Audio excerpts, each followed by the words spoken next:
Mr. Sandman. Exterior, a dark sky night. A crack of thunder tears the sky open. Lightning illuminates the underside of a massive purple cloud, and a young girl's scream echoes into the night. There's a blinding flash. Interior, Olivia's bedroom night. A frightened woman sits upright in bed. Curtains flutter. Through them, the shadow of a gnarled tree branch resembles a hand with 4 elongated fingers. Bare feet swing to the floor and slide into a pair of pink flamingo slippers. They make for the window. Olivia closes it up tight and turns to scan the room, a hand to her chest. She is in her mid-40s, but hides it well as a fake blonde. Her lips seem to fight back the forming of a word or a name.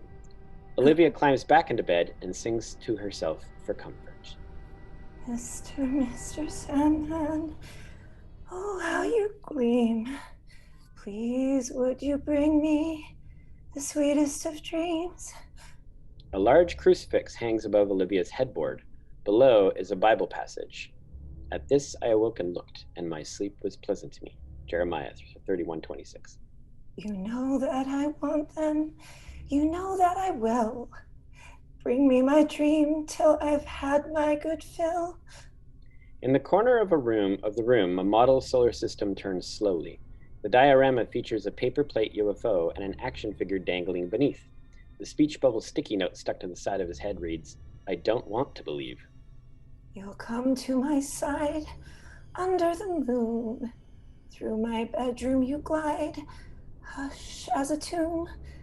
Then with your thin wand, a kind spell you do cast. A nearby bookshelf is home to a thick volume of fairy tales. A cartoonish goblin dances along the binding. It is entitled The Fantasy and Folklore of All Hallows Eve. And all your nightly dreamers will wish that it would last, for you are the nighttime, both present and past. A palm-sized storybook, some sleeping pills, and the backside of a picture frame crowd Olivia's nightstand. Mr. Sandman, dare you not jest, and in my fond dreams you may be my fond guest. There are no other places or faces I'd see if you'd bless me my dream and set my heart free. Olivia glances at the frame, deeply pained. You are my love, and forever will be. She picks up the unseen photograph, kisses it, then holds it tightly to her chest. My dearest love, forever will be. I will always miss you. Olivia sobs. In a last brilliant flash of lightning, a tall humanoid figure appears behind her. It moves and becomes one with the shadows. Cut to black. Mr. Sandman. Exterior, Camp Somni, 2007 night. A line of identical cabins sit quietly in the moonlight. Each has a sign hanging above the door featuring a crudely painted exotic bird. Ostrich, toucan, peacock, etc. A thick veil of fog obscures the rest of the camp and surrounding forest. Flamingo Cabin has 2 front windows that stare out like dull eyes into the darkness. Inside, there is a flash, and they soon glow an eerie purplish color. The cabin door creaks open. Interior, Flamingo Cabin, 2007 night. 4 sets of symmetrically placed bunk beds run along the inside cabin walls. Their ladder steps create a long, cage-like shadows. On the far back wall, a column of wooden planks are stacked from floor to ceiling. Each of the boards are unique, hand-painted, with the names of 5 young campers. From top to bottom, the first capitalized letter of each handwritten name spells out Somni. Young Izzy, 11, is curled into a ball on her bottom bunk. Her face is scrunched up tight with fear. She listens, terrified, to the labored breathing of another camper as a shadow glides over their sleeping bag and blankets. The raspy breathing of Izzy's unseen bunkmate intensifies. As the girl rolls over in her sleep, a wave of dark hair cascades to the floor. Izzy notices an inhaler lying near the foot of the opposite bed frame. She's paralyzed with fear. While the distressed young camper remains hidden by the pillows and blankets, Izzy watches as an undulating black smoke-light something creeps up the cabin wall. A needle-like wand appears in the darkness. It pierces the shadows with its cold chrome finish and floats through the air above the girl's bed. Izzy closes her eyes, fearing what will come. She cowers further into her sleeping bag and puts a hand over her mouth. The horridly sharp needle turns on its end and touches the furrowed brow of the obscured little girl.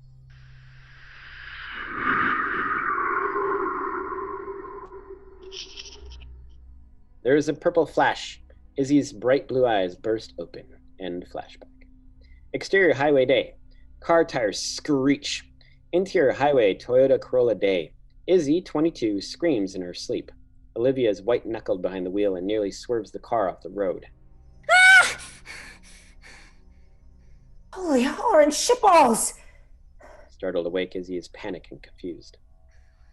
What the hell's going on? Exterior highway day. In a heavy cloud of dust, the vehicle slides to a stop on the gravel shoulder. A lone bumper sticker is filthy and faded, but beneath the grime, a proud pink flamingo can be seen flexing his massive cartoon biceps. The drawing reads, "We rock because we don't give a fluck, the Iron Flamingos." Interior highway Toyota Corolla day. Olivia catches her breath, a hand to her chest. Her eyes are as wide and blue as her daughter's. Oh, my heart. My heart. You're gonna give me a heart attack. Sorry, Mom.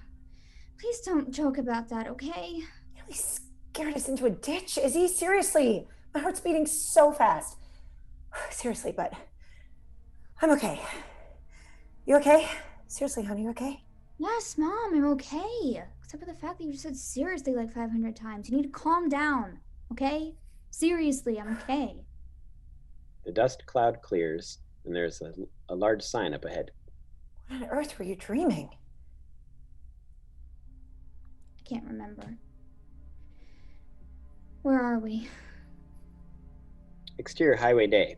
The filthy Toyota is parked a couple car lengths from a faded road sign that reads Camp Somni, 2 miles. Almost there.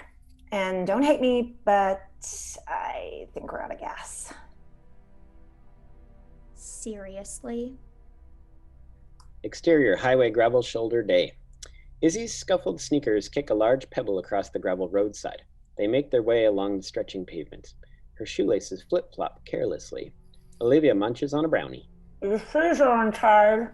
Izzy walks a good 10 paces in front of her mom. I'm not talking to you.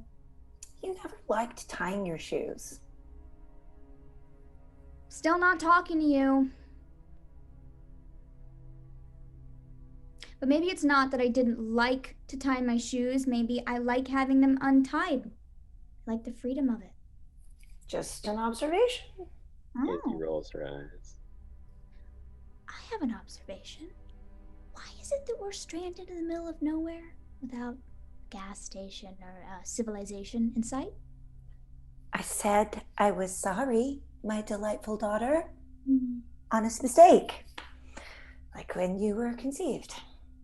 Oh, just an observation. They reach the crest of a hill. The winding road overlooks a campground. The autumn sun draws close to the horizon beyond. May I make another observation? It'll be dark soon. What do you suggest we do? Depends. On what? On whether or not you're talking to me again. Love you, Missy Izzy. Izzy's shoulders droop and she stops. Her mother catches up. Olivia puts an arm around her daughter and hugs her in tight. Best mother-daughter bonding trip ever, am I right? She tugs Izzy along the road toward the summer camp. Relax, we got a place to stay. We are going glamping, cabin camping. Serious? Seriously serious. Exterior Camp Somni entrance gate night. Fading streaks of pink cloud stretch across the sky as Venus leads the star-filled heavens into the night. You know, I remember each and every time I dropped you off here. Tore my heart out to leave you. Couldn't wait to get you back. Above the thickening treetops, the moon rises. I always worried you'd somehow disappear on me forever. Overprotective mother stuff, I know. But now, I can't wait to get rid of you. Izzy smiles sheepishly. I'm kidding.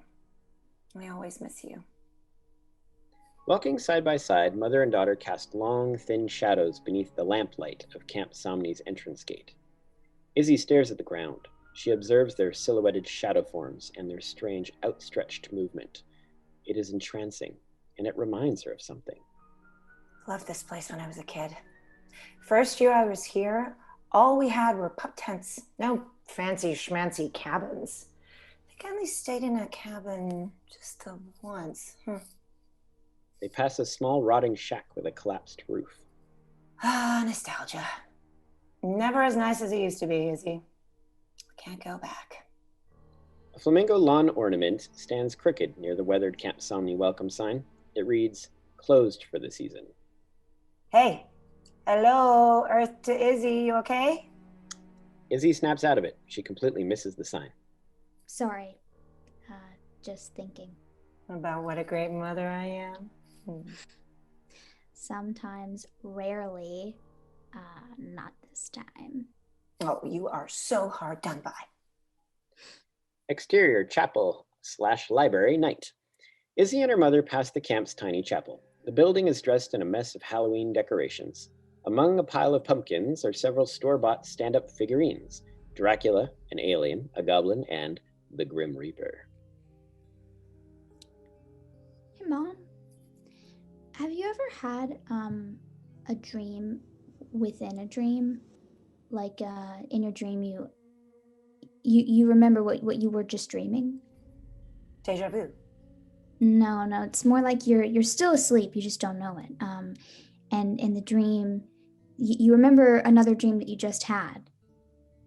It's weird because it all feels so real, like you're really awake, and well, at least you hope that you're really awake when you're awake, but I mean, how do you know? Oh, yeah. Get that all the time. Izzy stops and stares at her mother. Don't worry. It's just the aliens. Mom, I'm being serious. Like, for real? Seriously? Oh my God, aren't I supposed to be the child in this relationship? Olivia pulls a small plastic baggie from her purse and waves the dry contents under her daughter's nose. Not this weekend. Those mushrooms? Are those mushrooms? Olivia shoves them back in her purse. Maybe we'll really get to see something out of this world this weekend. It's gonna be so much fun. A brilliant white light suddenly engulfs them both. Olivia and Izzy freeze on the spot. Clinging together, they look up. A floodlight glares at them from the top of a power pole. Scared the living crap toads out of me. Shouldn't have had that last little bit of pot brownie. Izzy is dumbfounded. Who's there? Izzy jumps out of her skin. Forced to squint through the light, she spins her mother in a panicked circle, searching for the source of the voice. But the place is silent. Hello? Who are you? Olivia and Izzy spin back, seeing nothing but a splintered sign swaying in the wind. It reads library. Izzy, tell me a happy story. I think I may be tripping balls. Is this really happening? Yep, this is happening. The backlit form of an imposing, greasy-haired man steps into the light. Izzy and Olivia scream. Whoa! Whoa there, chickadees! A tall, dark-haired woman jumps out from behind the strange man. MAUDE, 26, is the summer camp's director. She greets the terrified women with a warm and slightly eccentric smile. Darn lights can spook you if you're not expecting it. Thought it was a UFO, didn't you? Seen lots out here. A tiny teacup poodle rides in the custom front pocket of her overalls, and the dog wears an equally tiny pair of pink cat ears. MAUDE pets the pup's head with a garden-gloved finger. Hi. What was that sound? Oh, it's how I scare off predators and would-be rapists. Get an earful of that and they don't go coming too close. Unless I want them to. Oh, okay. Who are you? I asked you first. Izzy relaxes slightly, but can still feel the eyes of the strange, stoic man watching her. Sorry, I'm Izzy, and this is my mom, Olivia.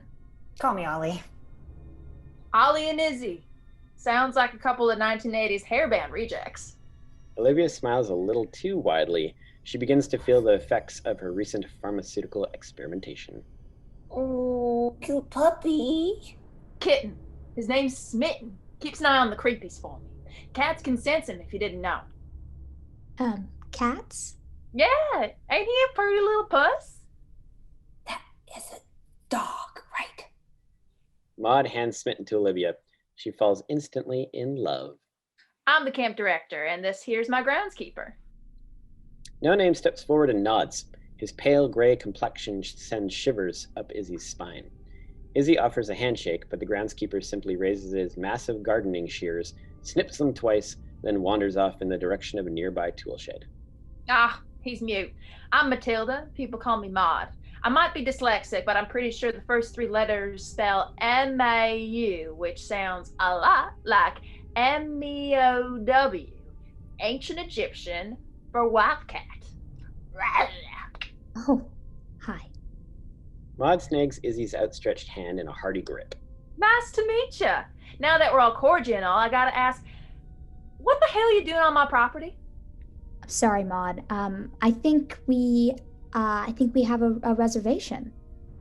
Nope, season's done. We're closed. Izzy looks to her mother for help. Olivia sets Smitten down. But my mom. Motor died. Yeah, our car broke down. Well, ran out of gas. We're stuck. And no cell reception. We hoped someone here would give us a hand. Maud smiles. In a sudden grand gesture, she wraps her strong arms around the two women and drags them up the road. That's right, sisters. You're officially stuck in the boonies. But you're also in luck, because I got to put a can of Chunky on, and I was hoping for some company. Let me get you settled for the night. No sense of gassing up till the morning, yeah? Oh, thank you. We were actually planning to pop in here for a visit. My daughter came here for a summer camp when she was a kid. There's a loud crash in the darkness ahead. Spittin'! Stay the hell out of them trash bins! Give you fleas again! Maud plucks a squirt gun from her back pocket and races off after the little animal.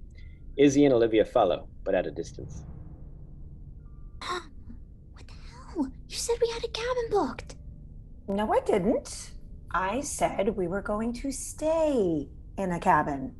It's not mother-daughter time with someone checking in on you every 5 minutes, is it? Okay, but this camp is closed. What were you expecting to do? Just break in? Ugh, sounds so criminal. Did it all the time back in my day. Oh, while you were stoned out of your gourd? Where the hell did you even get that stuff? Is that a judgment or just an observation? Life's short, darling. This is supposed to be fun. Lighten up, Iz. Such a wonder I didn't share the brownies with you. Olivia continues on as Izzy stands stunned in her tracks. What is happening? No Name stares at her wistfully from across the open field. The floodlights flicker off and plunge the camp into darkness. Izzy chases after her mother. Interior, mess hall, night. A fire poker stokes the coals of a raging stone fireplace. Bad omens tonight. Best to keep the fire big and hot. Ward off bad spirits. Hunting in the dark. Along the mantel is an assortment of jack-o'-lanterns. Each has a frightened expression carved into it. Their orange insides glow with the tea lights. Bad omens?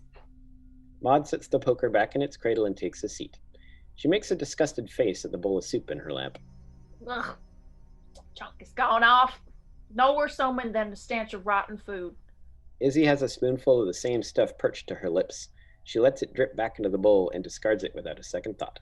Olivia devours hers with a gleeful smile. Ghosts and goblins are like expiry dates. Or teen fiction, just gotta have the stomach for them. Izzy snatches the soured meal from her mom. We'll get something later, okay? You don't dig tales of devilry or the dearly departed? Been around a few years, Miss Maud. I love a good ghost story, but not much phases me. Real life is more tragic than any tall tale you'd come up with. Certainly there are things in the universe we don't understand, but the real monsters aren't hiding under our beds. Izzy watches her mother, quietly concerned. No? Then what about over them? Hey, sugar, whatever you do in your own bed is entirely your own business. I like you, Ollie, but I'm thinking less sexy and a little more supernatural, which is odd for me. Do we have to start up with these spooky stories? I think I'm ready for bed. Maud and Olivia seem to have forgotten that Izzy even exists. Listen, I seen things. Lots of things. And they all started right here when that little girl died. Izzy stands and gathers their bowls. What time does the gas station open? Maud, can you give us a lift? Ooh, what girl? I was 13 in Flamingo Cabin down the way, and a girl around my age died in her sleep. Bottom bunk, right across from my bed. Izzy freezes. She sets down the bowl and lowers her butt onto a wooden bench a bit further from the fireplace. The story is familiar. They say it was asthma, but I saw something over her, like a creature from a Grimm's fairy tale book. It looked like a goblin. Stole her breath away, and she never woke up. Izzy's dear. mouth is dry. I Remember that. Olivia is surprised to find her daughter right behind her. Oh, hon, that was your last year at camp. I'd almost forgotten. You were here. We could have been bunkmates. Maybe we'll have to have a little ghost scale reunion. She still haunts Flamingo Cabin to this day. Izzy eyes the camp director, suspicious. You said your real name's Matilda? Yeah. What's it to you? It's just I don't remember anyone from my cabin, but I was here. Maud is equally suspicious. There's a knock at the mess hall door. They jump. Without a hint of hesitation, Maud snatches up the hot fire poker and marches toward the locked front entrance. Piss off, you pervy puke face! She pauses. Unless it's you, Constable, then you just come on in and keep me warm. She winks at the girls. There is no response. Izzy and her mother share perplexed expressions. Maud waves her guests over to join her and puts a finger to her lips, suggesting they move quietly. Izzy tries to stay below a large open window and its outside view. Olivia's right on her heels. What's going on? Maud hands Izzy the fire poker. If he's a dinkus, hit him hard. What? Maud and Olivia quiet her with a shush. What do you want me to do? Hit him really hard if he looks like a dinkus. What the hell? What is it? What does a dinkus look like? Olivia arms herself with a fire extinguisher that's painted up like a retro rocket ship. Maud calls out again. 1 sec, officer. Just fixing my hair. Did you bring your handcuffs? Your father. Hit him hard if he looks anything like your father. Izzy tightens her grip. Can do that. Olivia unlocks the double doors and swings them open. Hello, sexy! The doorway is empty and only blackness greets them. The three women remain tense. They wait quietly, but nothing. Damn ghosts. A frightened yelp heralds Smitten as he flies in through the open door. He heads straight for the kitchen. Maud curses after the little dog cat. Shitting me, Smitten? A thin man dressed in black steps through the open doorway. Look out! Izzy leaps at him with the iron poker, and the man is clubbed over the head before the others can intervene. He hits the floor with a thud, and the fire extinguisher drops with a clang. Nerves are frazzled. Oh, Christ. Is it the perv? Is it him? Maud bites her lip. The three women hover over the unconscious intruder. Nolan, 23, a handsome but baby-faced fellow, lies limp and spread-eagle at their feet. Unless he's out trick-or-treating, I'd say he's likely the opposite.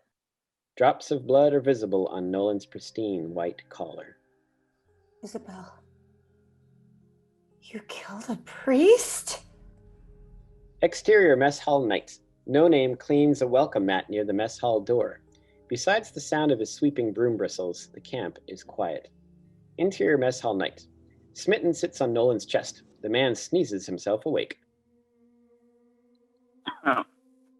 I'm allergic to cats. Olivia leans into the glare of an overhead light. That's okay. He's a dog-ish. Izzy places a fresh pad of gauze on the man's forehead. I am so glad you're not dead. I'm a little disappointed you're not a dinkus. What? I am so sorry. The priest sits up gently with Izzy and Olivia's help. Never been knocked out before. Amateur. First time for everything. I don't recommend it. Izzy takes a seat on the table next to the man as he swings his legs to the side. So What were you doing out here? Good question.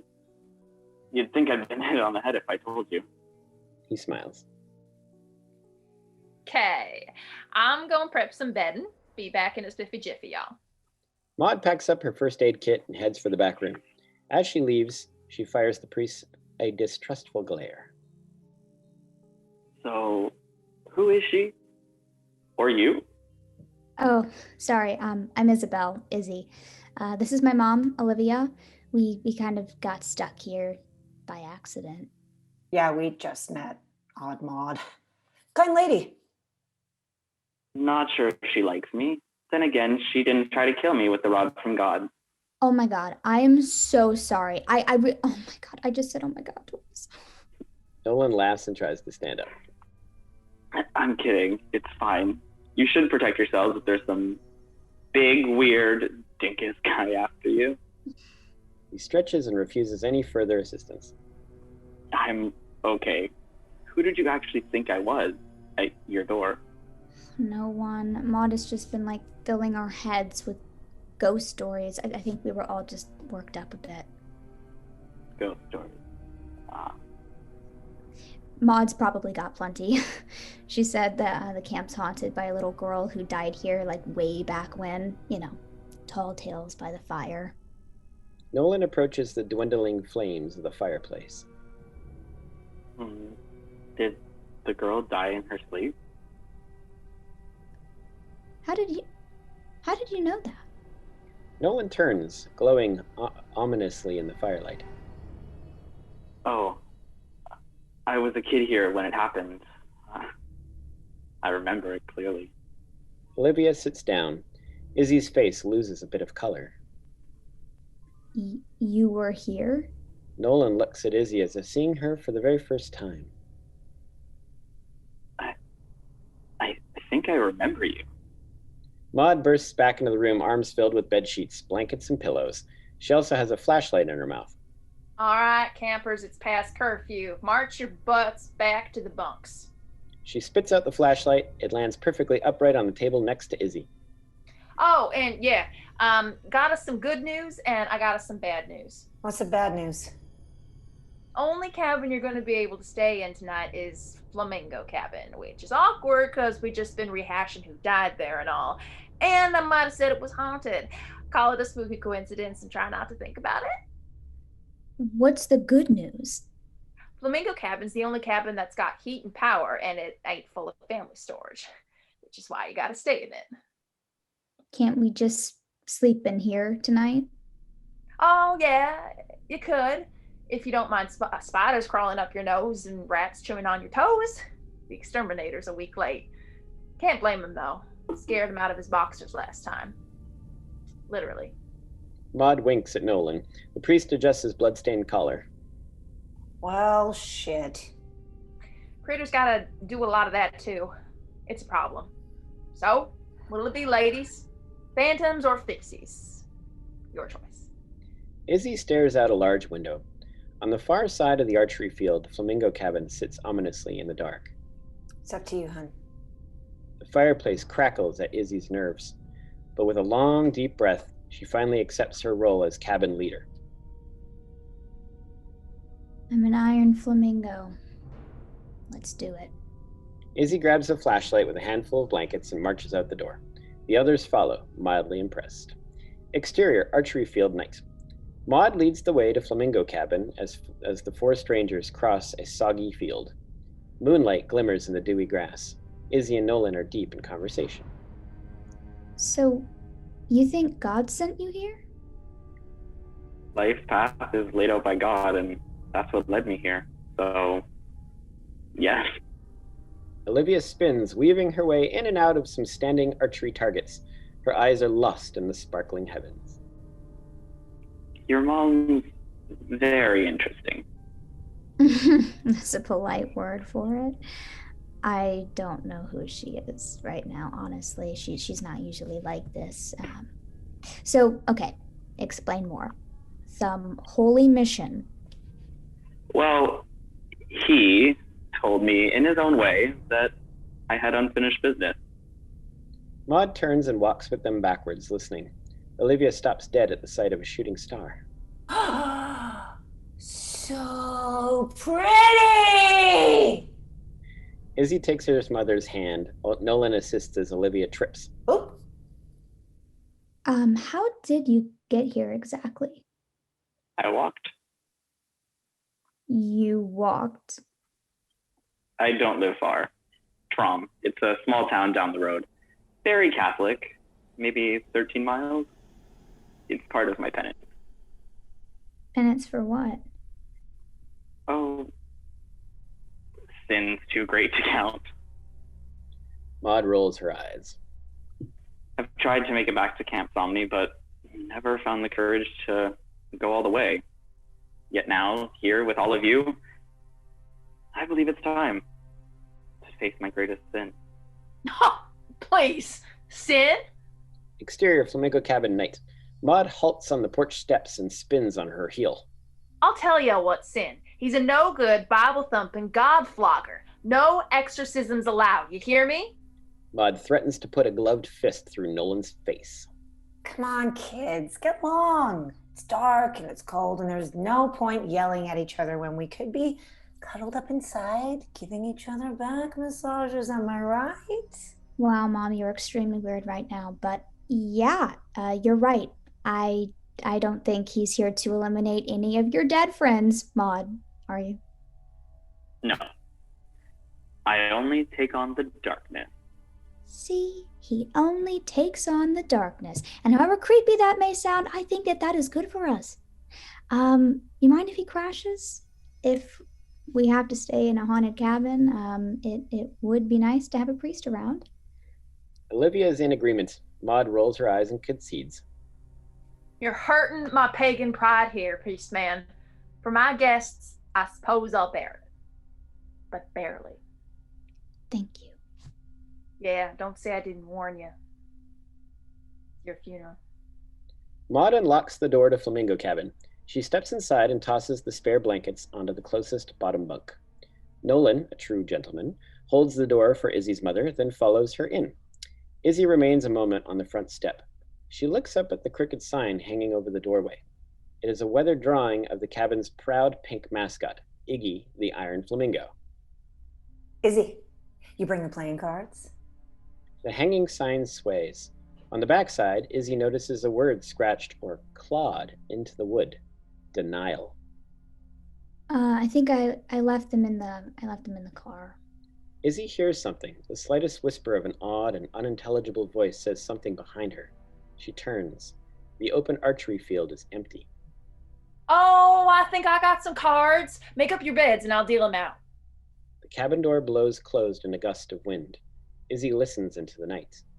There are no crickets or frogs or natural sounds of any kind. In fact, it is dead silent.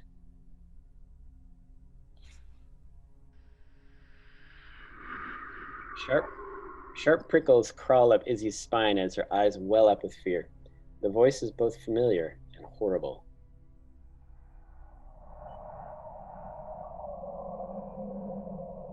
Well, Izzy shakes as the voice fades. Overwhelming silence returns. is someone there? Besides Izzy's words and pounding heartbeat, there is no response. She waits a long moment.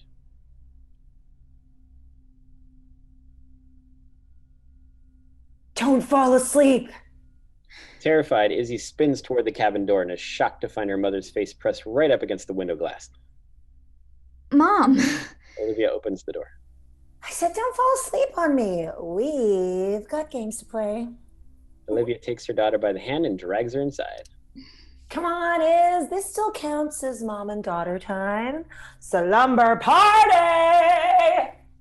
The Flamingo cabin door closes and the night sounds return. Exterior mess hall night. From across the field, Flamingo Cabin is alive for the first time in years. Warm light fills the windows and the laughter and happy voices contrast heavily with the darkness. On the back side of the mess hall, an overhead flood lamp illuminates the rear entrance and nearby grounds. No Name balances on one foot next to a garbage bin. He shakes beach sand out of his boot as an unseen figure moves through the foreground light. The groundskeeper looks up. The back door closes on its own. No Name is frozen and pale. Interior flamingo cabin night. Maud's worn fingernails sort through a deck of tarot cards. I don't know if I'm entirely comfortable with this. The four are seated in a circle, cross-legged in the center of the cabin floor. Yet you're so comfy seeing a guy nailed to a cross that you eat his body and drink his blood. Morbid. Ooh, that reminds me. I'm hungry. There are 6 bunk beds in the cabin. The 2 furthest back are empty of bedding and bags. One is where the little girl died all those years ago. Izzy eyes the ominous bunk. Maud sits directly across from her, about to read her cards. Go ahead, Izzy. Izzy turns over the first card. It is the Ace of Swords. Ah, the Ace of Swords. You are at the beginning of a painful journey, and you are dwelling on the past. Something tragic you won't let go. Izzy is mildly disturbed. Is anyone else craving pizza? Izzy turns over the next card, the 8 of Swords. The 8 of Swords represents being trapped. Self-doubt clouds your judgment, keeps you in situations you can't easily control or ever get out of. Yep, this feels an awful lot like witchcraft. I really want pizza, guys. The next card is the Hermit. The Hermit symbolizes loneliness and introspection. It begs you to uncover what's truly going on. Ma, do you mind if I go back to the hall and make us all a pizza? Maud glances up dreamily. Oh, yeah, of course. Make yourself at home. McDud's delicious in the freezer. Pop a couple in the oven and they'll be done lickety-split. Nolan stares at the cards like the apocalypse is unfolding before his very eyes. None of these cards seem happy. You're a lifesaver, Maud. Olivia disappears out the door.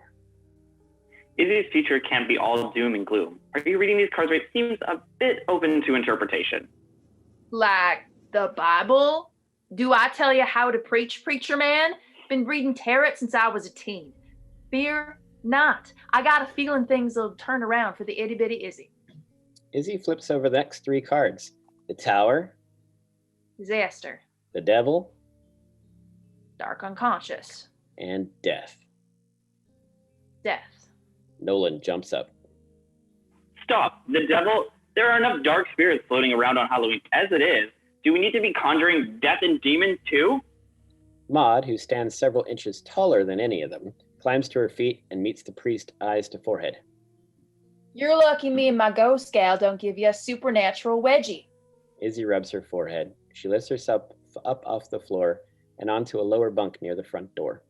Guys, relax. It's just a game. It's not just a game. Nolan scoops up the cards and shuffles the deck. Right. Yes, let's prove it. What's in your future? The priest deals out 6 cards on Izzy's bunk. They are an identical match to the first 6 drawn. Maud is stunned. What are the chances? Not very damn likely. Pardon my French, but I told you it's witchcraft. I feel filthy for touching it. Maud snatches the cards away from Nolan, shuffles them thoroughly, then deals out 6 more. They are the same. That's impossible. The death card slips to the floor. It shows a thin, skeletal figure with sunken cheeks and black holes for eyes. Billowing smoke surrounds him, and 5 needles point outward from his head. The cabin becomes quiet with their thoughts. Maud, what little ghost girl do you see? Like, what does she look like? Maud is still transfixed on the unlikely layout of cards. What falls to the floor comes to the door. Timeless tarot truth. Maud? I don't see her. We feel her. Me and Smitten. We know she's there. Well, here. Always in the cabin. Do you remember her name? Maud shakes her head. Izzy turns to Nolan. Nolan, do you? You said earlier you think you might remember me. Nolan is uncomfortable. He seems embarrassed or cornered. No, I'm sorry. I forgot. He moves to another bunk and shuffles through his backpack. My toothbrush. None of us will sleep tonight thinking about all this stuff. Are we ready for bed? Izzy picks up the tarot deck and puts the cards back in their box.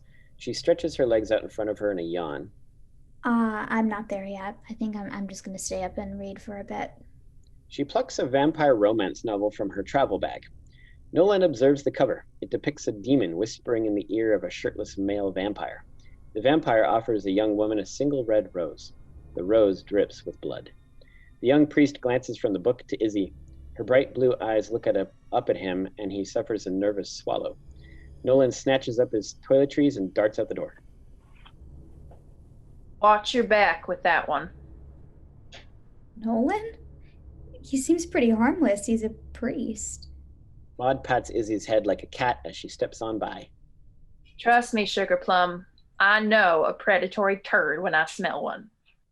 Maude slips out the screen door. It bangs shut. Izzy is finally alone. She settles herself in and begins to read. The title of her book is The Night Hag of Eversleep. She flips casually through the novel, having lost her place. Izzy looks up and examines the room, inhaling the memories. She closes her eyes and listens to the silence, almost hoping to hear that strange phantom voice, or the labored breathing of that little girl. But the cabin space is plain and quiet. Izzy opens her eyes again. They land on the bunk where the lost little girl had slept. Beyond the farthest bed is a floor-to-ceiling ladder of homemade signs. Each one represents a young camper who previously stayed in Flamingo Cabin. The name planks are lit by moonlight, cast through the cabin screen doorway. Izzy reads the names from top to bottom. Samson, Olivia, Matilda, Nolan. What the hell? A shadow sweeps over the signs. As Izzy jumps and turns for the door, she notices an inhaler lying on the floor. Izzy's lips produce quick clouds of frightened breath. She backs away from the small blue inhaler. The cabin's shadows seem to close in on her as the darkness seeps from the cracks in the floor and the walls. It forms a humanoid shape and crawls along the ceiling toward that one particular empty bunk. Izzy spins to see a humanoid silhouette at the the door window. The shadowy form holds a needle-like object in one hand. Izzy backs into the far corner of the cabin and kicks the inhaler clear across the room. The front door creeps open. Get away from me! Smitten bounds inside, and a frightened-looking Nolan stands at the doorway confused, with a harmless toothbrush in hand. Izzy, what's wrong? Are you okay? Izzy drops to her knees. Wait, what did you see? Nolan notices the inhaler and picks it up. Your name is on the sign. You saw a sign? What happened? Izzy tries to get a hold of herself. The inhaler. Izzy, sit down for a second. You're freaking me out. You're in a panic. She sits on the edge of the dead girl's bunk, realizes it with a shiver, then promptly shifts herself to the next one over. I remember the inhaler. From when we were kids? You remember, so you remember me. What? No. He holds up the inhaler and takes a puff. This is mine. Allergies, remember? Maude arrives at the open door. Just take a breath, or you'll need this more than I do, okay? What's all the fuss? Did my little Mr. Smitten fly in here? Nolan sneezes. Izzy saw a sign. No, I saw a shadow while I was looking at those signs. She gestures toward the staggered name planks. Our names are on them. What shadow? What? No, look at the names. Isn't that weird to you? Nolan? Okay, yeah. Maude's not on there. Her name's Matilda. Isabel, a girl's got her secrets. Sorry, it's just really weird, isn't it? I mean, we're all here and our names are here. Maude enters and takes a seat on the bunk next to Izzy. She pulls a blanket around their shoulders. Smitten joins them. Yeah, it is. And no, it's not. Weird. We were probably the last kids to camp here. I don't usually rent it. It's been like this for years. Izzy looks at the hand-painted signs a little more carefully. They're all rotting and faded. It makes some sense. Why haven't you renovated? Give me the cash. I'll fix it up into a pint-sized dream house. Otherwise, it's here for our long-lost ghost friend. And little Smitty loves it. Nolan sneezes again. Okay, so, the names. Were all of us kids in the flamingo cabin the night that she died? Izzy looks to Nolan for confirmation. Was it co-ed? Nolan offers a convoluted smile and climbs back into his bunk. He buries his face in a leather-bound Bible. Little weirdo. Told ya. But Olivia, I mean, you're saying that there was another kid named Olivia? Like, what? That's a coincidence. I mean, why wouldn't I remember that? Or Nolan? Or you? Beats me, Scooby-Doo. Maude pops a bright yellow antidepressant. Okay, well, who's Samson? The woman springs back to her feet. Ah! That there's a question I can answer. Old Samson and I sorta stayed in touchy-touch. Maude presses her back against the upper bunk opposite Izzy and runs her hands seductively along the cotton bedsheets. Let's just say he's one fine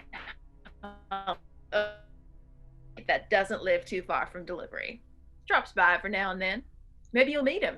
But, Missy Izzy, I got dibs. Hello, fellow meat lovers. It's pepperoni and mushroom time, pepperoni and mushroom time, because I'm bitching in the kitchen. Olivia stands proudly in the doorway with 2 steaming pizza pies in hand. She notices Nolan's uncomfortable expression. Oh, sorry, Father Nolan. That's fine. But I'm not a father. Still in training wheels.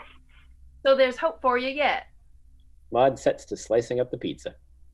A big old slab of salami, anyone? Nolan flushes. In spite of himself, Izzy smiles. Interior, mess hall night. Through the front windows of the mess hall, most of Camp Somni can be seen. Something moves in the reflection. The lights flicker on. Next to a human-sized alien prop, the cool, pulsing light of a novelty alien abduction lamp glows.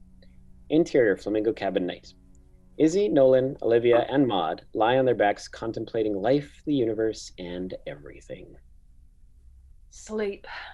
Those little slices of death. How I loathe them. What? Edgar Allan Poe? My dream man. Time to trade some trashy romance novels in for something intellectual, hun. Nothing sexier. Brains and biceps. Nolan's eyeballs are huge, his pupils dilated. I ate an entire pizza. My brain is dying. Can you overdose on pizza? Just enjoy the subtle flavors. Izzy sits up in her bunk, suddenly suspicious. I know I ought to be in my own bed, but it's like my super sexy body has become an integral part of this one. I can't abandon this beautiful bed. It's cruel. Is that cheating? Izzy climbs out and stands. Mom, were there already mushrooms on that pepperoni and mushroom pizza? Or did you add them? Olivia grins ear to ear. You can't have a perfect pepperoni pizza without a little pizzazz. What have you done? I took the icky olives off for you, and heaven knows why you'd want to lose any Ollie in your life. I'm delicious. Maude attempts to stifle a giggle, which ends in a snort. Nolan rows his face from side to side, and his eyeballs remain fixed on some invisible point in the ceiling. What's so funny? Did I miss a joke? Are you guys making jokes about me? Olivia and Maude burst into laughter, and Nolan's body sits up, but his head remains in more or less the same position it was when he was lying down. Why can't I feel my face? And how come I can see the stars through the roof? Where did the roof go? No, from Nolan's bewildered point of view, the ceiling is gone. Ollie, you crazy dolly. You made a marvelous magic mushroom pizza. Nolan slowly tips to the side and falls out of bed. What? What are you saying? Did I do drugs with strangers? Nolan, it's all good. It'll pass. I did drugs. I'm going to hell. He grabs Izzy by the shoulders and tries to look her square in the eye without taking his attention off the missing roof. So much sin. First you, now this. How will God ever forgive me? God, please, God, forgive me! Wait, what do you mean first me? I'm gonna die of an overdose. I can't die. I have to make amends. Maud cups her hands to her lips and impersonates God. Nolan, my son, you have failed me for the last time. Nolan collapses in tears. Maud, don't. Izzy throws a pillow at the woman in her top bunk, then kneels beside the priest. Hey, Nolan, what did you mean? Yes.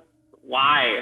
Why would I be worthy of God's love? Why should I be protected from Satan's demons? And why is there no roof on this cabinet? Nobody else seeing this. Izzy charges her mother. Mom, why did you do this? You've been a total nut bar ever since we got here. Comment stings, but she waves it off. Relax, Izzy. When I was your age, I took drugs all the time. There's a flicker of cool light outside the window. You see that? Izzy leans forward to peer through the fogged window glass above her mother's bunk. They're here. There's another bright flash of cool light, followed by a red and blue flicker that fills the cabin windows. Maud leaps from her bed and lands with the grace of a cat. They're back! Run for your lives! Ooh! The aliens! Olivia's on her feet. Izzy, I knew it. Told ya. Maud throws open the cabin door and the moonlight pours in. What are you doing? Let's stay here! What are you talking about? They'll get us. They'll suck us right out. Nolan takes Izzy by the hand and pulls her toward the door. You're in a room without a roof. Now's our chance. Let's make a break for it. But watch your butts, my pretties. You don't want to get yourself probed. To the mess hall! Maud leaps out into the night. Exterior archery field night. Hand in hand, 4 terrified campers cross the empty field toward the mess hall. A huge spherical moon spans the tree line beyond. Nolan covers his bottom with the pizza box. Do you see them? I don't see them. Guys, there's nothing out here. They dart past No Name, who struggles to pull an extension ladder out of a tool shed. Izzy catches the man's eye. He waves at them kindly with a simple expression. Izzy offers an embarrassed smile as they charge on by. Olivia is somehow carrying 2 pieces of pizza. She takes a bite mid-stride. Mom, stop it. Interior mess hall night. The 4 stone strangers fly inside in a panic. The front door is already unlocked and wide open. What are we gonna do? Nolan is hysterical. Izzy grabs him and gives him a shake. Nolan, we're fine. There's no one out there, okay? Aliens do not exist. Yes. You. Maud, Olivia, Nolan, and Izzy jump out of their skins at the sound of the unknown voice. They spin around to see a man's thick arm reach out from behind a sofa chair. The fireplace is blazing, and the seemingly disembodied hand picks up the last piece of pizza from an otherwise empty box. It's a dinkus! Maud snatches up the pizza box, ready to fight. The man attached to the arm stands up. Samson, 35, wears a warm smile above his deputy sheriff's uniform.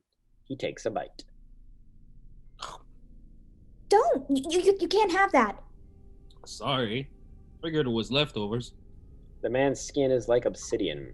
His penetrating gaze sends Maud's heart aflutter, and he licks his fingers clean.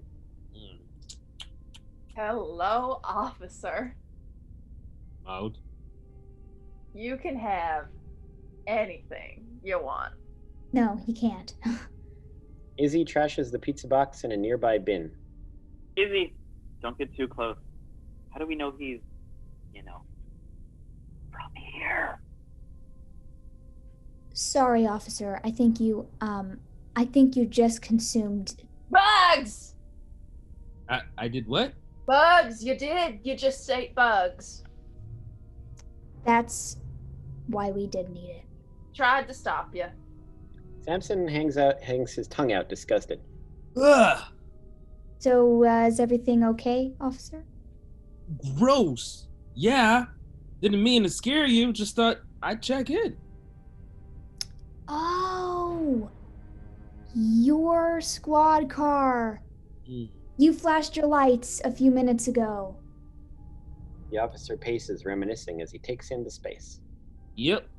Scared someone off. Maud's had a few admirers in the past. But since no one's been stabbed, shot, or found dead, I guess we're good. Should probably head back and leave you guys to your business. Maude blocks his exit.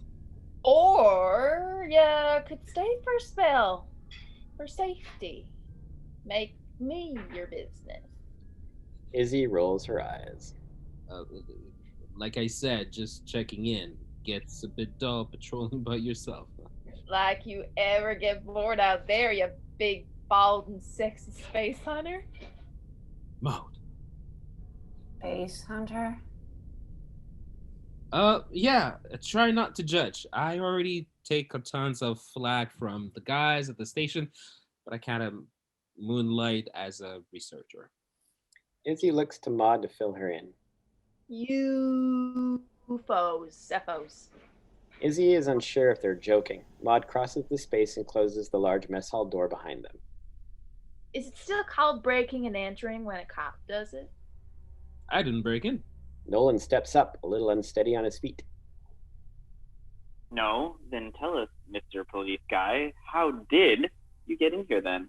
If not through the open roof? Samson is thoroughly confused. Are you supposed to be a priest? He's having a rough night. Nolan is a wandering, sweaty mess. Izzy guides him away. Not an alien, if that's what you're implying. They're a little smaller. You are tall. How the lot of you get out of here anyway? Didn't see another vehicle. We ran out of gas. Nolan walked, and our beautiful hostess here owns the place with her little pussy pup. Which you can pet anytime. Well, it's been nice meeting you all, but I should go. Breaking my heart, Officer Samson. Izzy bumps into one of the mess hall tables. Samson? You're Samson? The lights flicker. Is he? You look a little pallid. You went to camp here too? Worked 2 or 3 summers as a counselor. Why? Is that bad? Izzy sits down. Izzy, you're starting to scare me, even more than I already am. And I don't know if I can cope with that. We were all here when we were kids.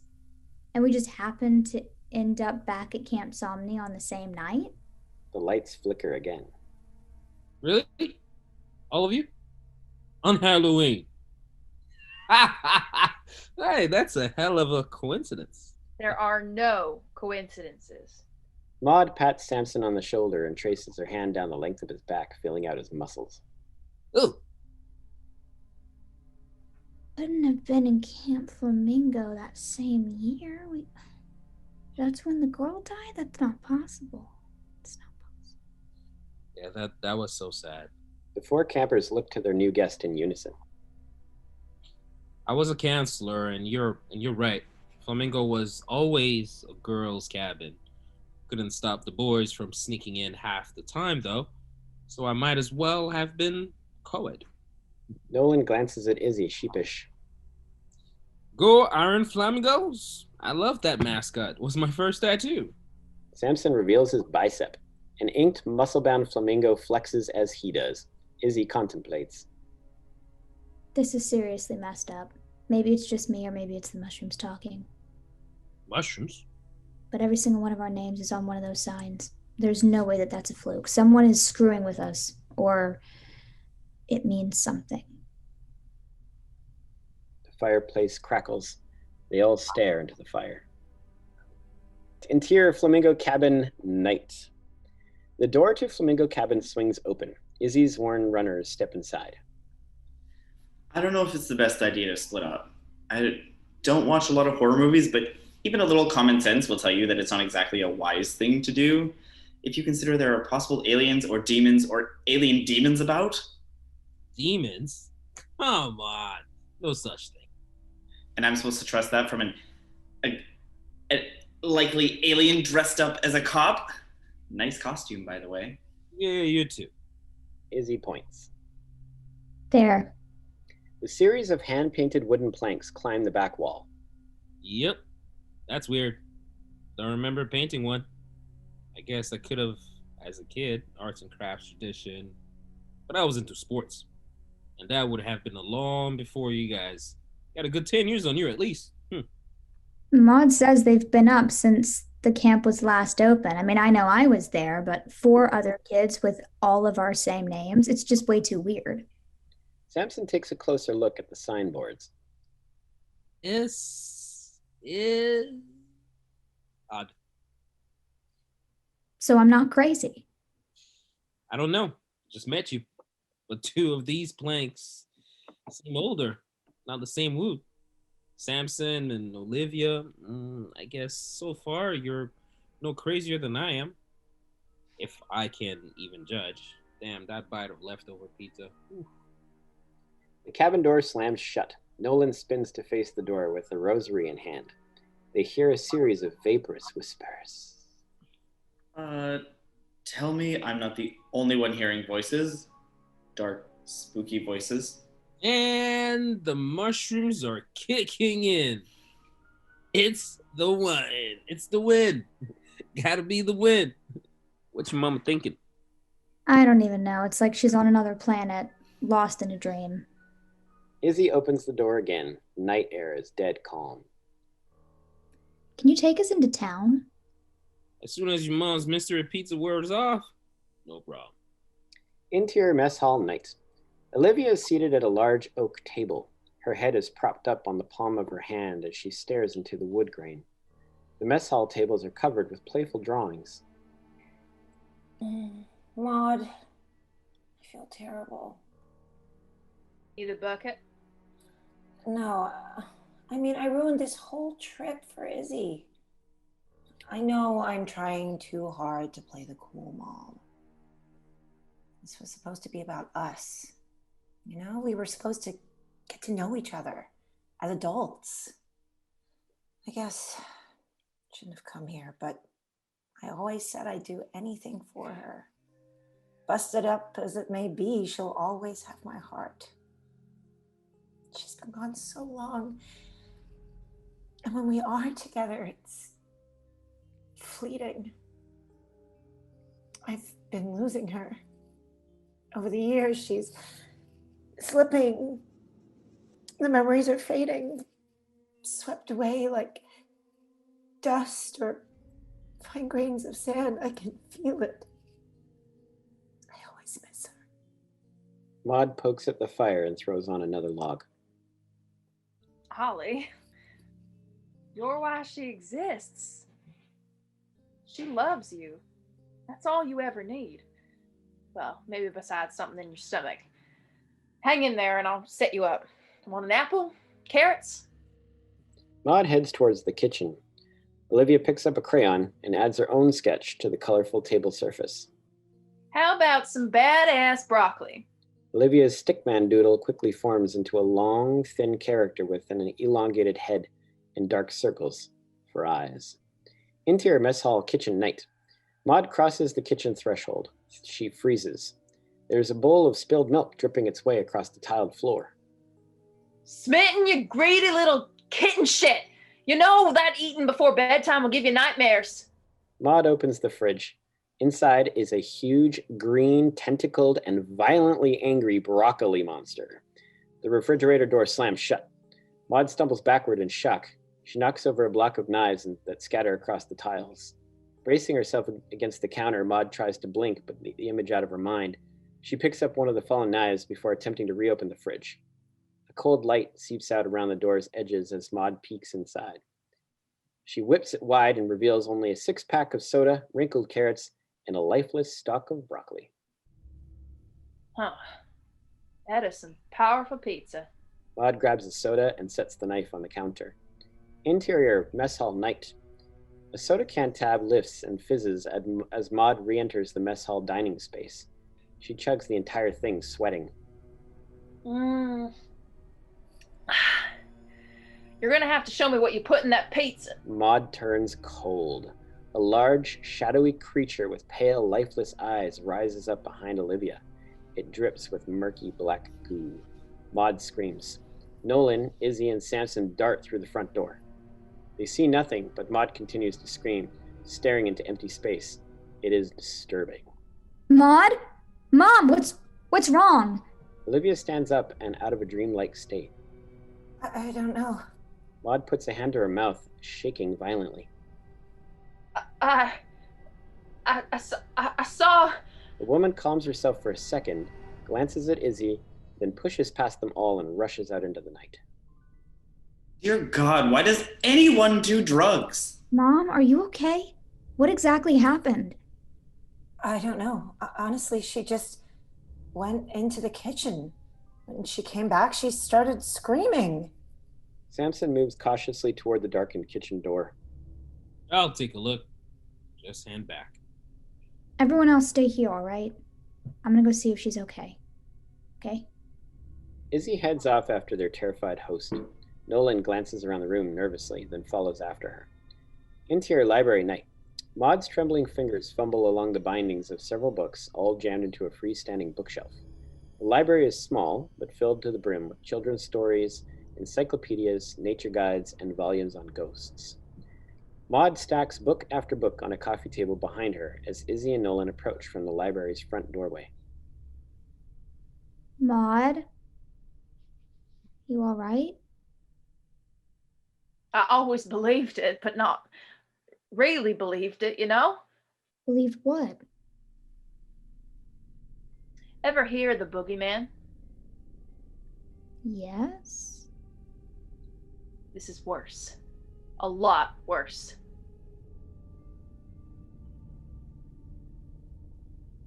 Like what? Maude shivers at the thought of her worst nightmare. A hobgoblin. A goblin from the swamp was all drippy looking. Pretty sure it's not a troll. Maude, maybe you should lie down. Maude pulls out a bottle of yellow antidepressant pills and pops one in her mouth with a trembling hand. How do you know it wasn't a demon? Your Bible Babble ripoffs ain't cutting it here, priest boy. Long before your Pentecostal posse made up the talking snake, this shit was around. Ancient evil. Stuff that even make Mr. Poe piss his pants. Maude plucks a thick text on herbology from the shelf. Want to help? Start reading. Find a way to ward off this thing. Iron shavings, aloe juice, religion. Izzy picks up a kid's book. A flamingo lifts weights on the cover. Iggy, the iron flamingo, likes to stand in the sand. Aloe vera? Really? Smitten darts into the room. The tiny dog jumps into Izzy's lap and licks her hand. She adjusts his fuzzy cat ears. Dark things despise aloe, and it's great for your skin. But iron is the key. Elementals can't stand it. Nolan sneezes. Exactly. Exactly. They're allergic. Burns them up. Scatters their ectoplasm. Evaporates from their proverbial flesh. The woman's eyes are wild at the thought. Maude, I know we just met, but I really think the magic mushrooms... Maude slams down another stack of books in front of Izzy. I know what I saw. If it is a goblin, we got problems. Maude falls into a reclining chair, a leather-bound tome of tall tales in hand. She flips to a marked section on cats. The Somnibus Populus Sella, an encyclopedia for every ghoulish thing that ever walked the earth. Izzy and Nolan crowd in and read over her shoulder. Smitten is snuggled up in Izzy's arms. She scratches his tiny head. Nolan sneezes again. This is a dog. Why am I sneezing? Smitten may look like a dog, but he identifies as a cat. My first little feline got himself consumed by a raccoon, so he reincarnated. Izzy and Nolan share a blank look. Can't see the unseen. Pardon me. Can't see the unseen. They can make manifest things that live in the in-between. Get them close enough, and they'll trap multi-dimensional spirit beings into our reality. Which means Means they flush out what goes bump in the night, so we can kill it. We're killing things now? Maude lets the pages flip. Izzy stops her on a chapter with a sketch of a strange wand. The section reads, Somnus Mortem. That's for battling bogies who bother you with nightmares. somnus mortem. Means deep sleep. Dead sleep. I studied Latin. Whatever. These creatures are eternal, elemental. We need some serious mojo to protect ourselves. What I saw back there might have been parched rooms, but psychedelics open you up to the spirit world. And hobgoblins like to mess with you. Crafty, clever with hallucinations. Somnus mortem. Somni. Izzy sits Smitten down and takes a seat. Nolan sneezes again. What makes you think it's a goblin? It was sort of wearing a hat. Oh, maybe it's a witch. The young priest dodges a book. Interior mess hall kitchen night. Olivia wipes spilled milk off the floor while Samson picks up and replaces the knives. He turns one over in his hand. The steel handle is contaminated with a mysterious black goo. Samson, you seem like a nice man. Thank you, Miss. Olivia, but call me Ollie. So why are you out here? Really? Samson checks the lock on the back kitchen door. Patrolling and stargazing. I'm a UFO nut, okay? I had a lead. A lead? I map sightings in the area. Been out here a few times with my gear, but I do my best to avoid MAUDE. Why? MAUDE is probably one of the most open-minded people I've met. No doubt there. Imagination gets away with her sometimes, though. I'm all for being open-minded, but not so open my brains fall out. The refrigerator is covered in magnets. An alien face holds up a UFO postcard in place. Olivia plucks it from the fridge door and slides it across the counter toward Samson. Yet, you're a true blue believer. The postcard image is of a shining silver UFO. It reads, Roswell, New Mexico, home of the extraterrestrial highway. Don't have to be a believer. Seeing something with your own eyes. Ooh, really? Oh, tell me more. Samson rubs a spot behind his ear. It's not something I usually talk about. It's just... Oh, sorry, I didn't mean to be nosy. It's weird night. Distractions help. It's okay. So what do you do? He shakes his head slightly and stretches out his jaw. Teach grade school. Love my kids. Do you hear that? Samson puts a pinky in one ear. There's a subtle yet high-pitched ringing sound coming from the back door. There's like a ringing. Oh, don't worry, I get that all the time. It's called old age. Samson fakes a smile. The sound becomes increasingly louder. You honestly don't hear that. Are you okay? What's wrong? Samson looks out the back door window, filled with fear. Exterior mess hall back door night. Olivia, on her toes beside Samson, peers through the glass. I don't see any. A light suddenly floods the back doorway. The entire camp is lit up like daylight. The ringing screams in Samson's ears. Interior library night. There is a large illustration of Edgar Allan Poe hung on the wall, overlooking Smitten. He chews on a bookmark tassel. Maybe it was an incubus. Izzy and Nolan sit cross-legged on the floor, searching. No. A gremlin? No. Count Dracula? Actually, that one's possible. What? Dracula was the real deal. Vlad the Impaler, a demon's curse placed on one man's soul as retribution for his darkest sins. True story. The priest's super stoned noodle unravels. Maud smirks.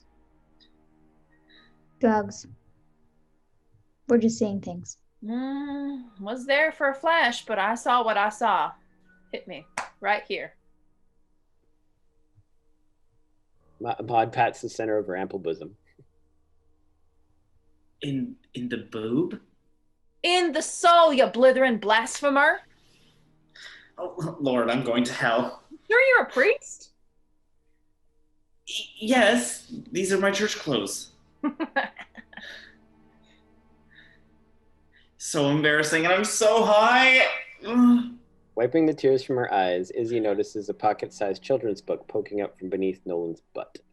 She works it loose with her toes. He blushes. Izzy picks it up.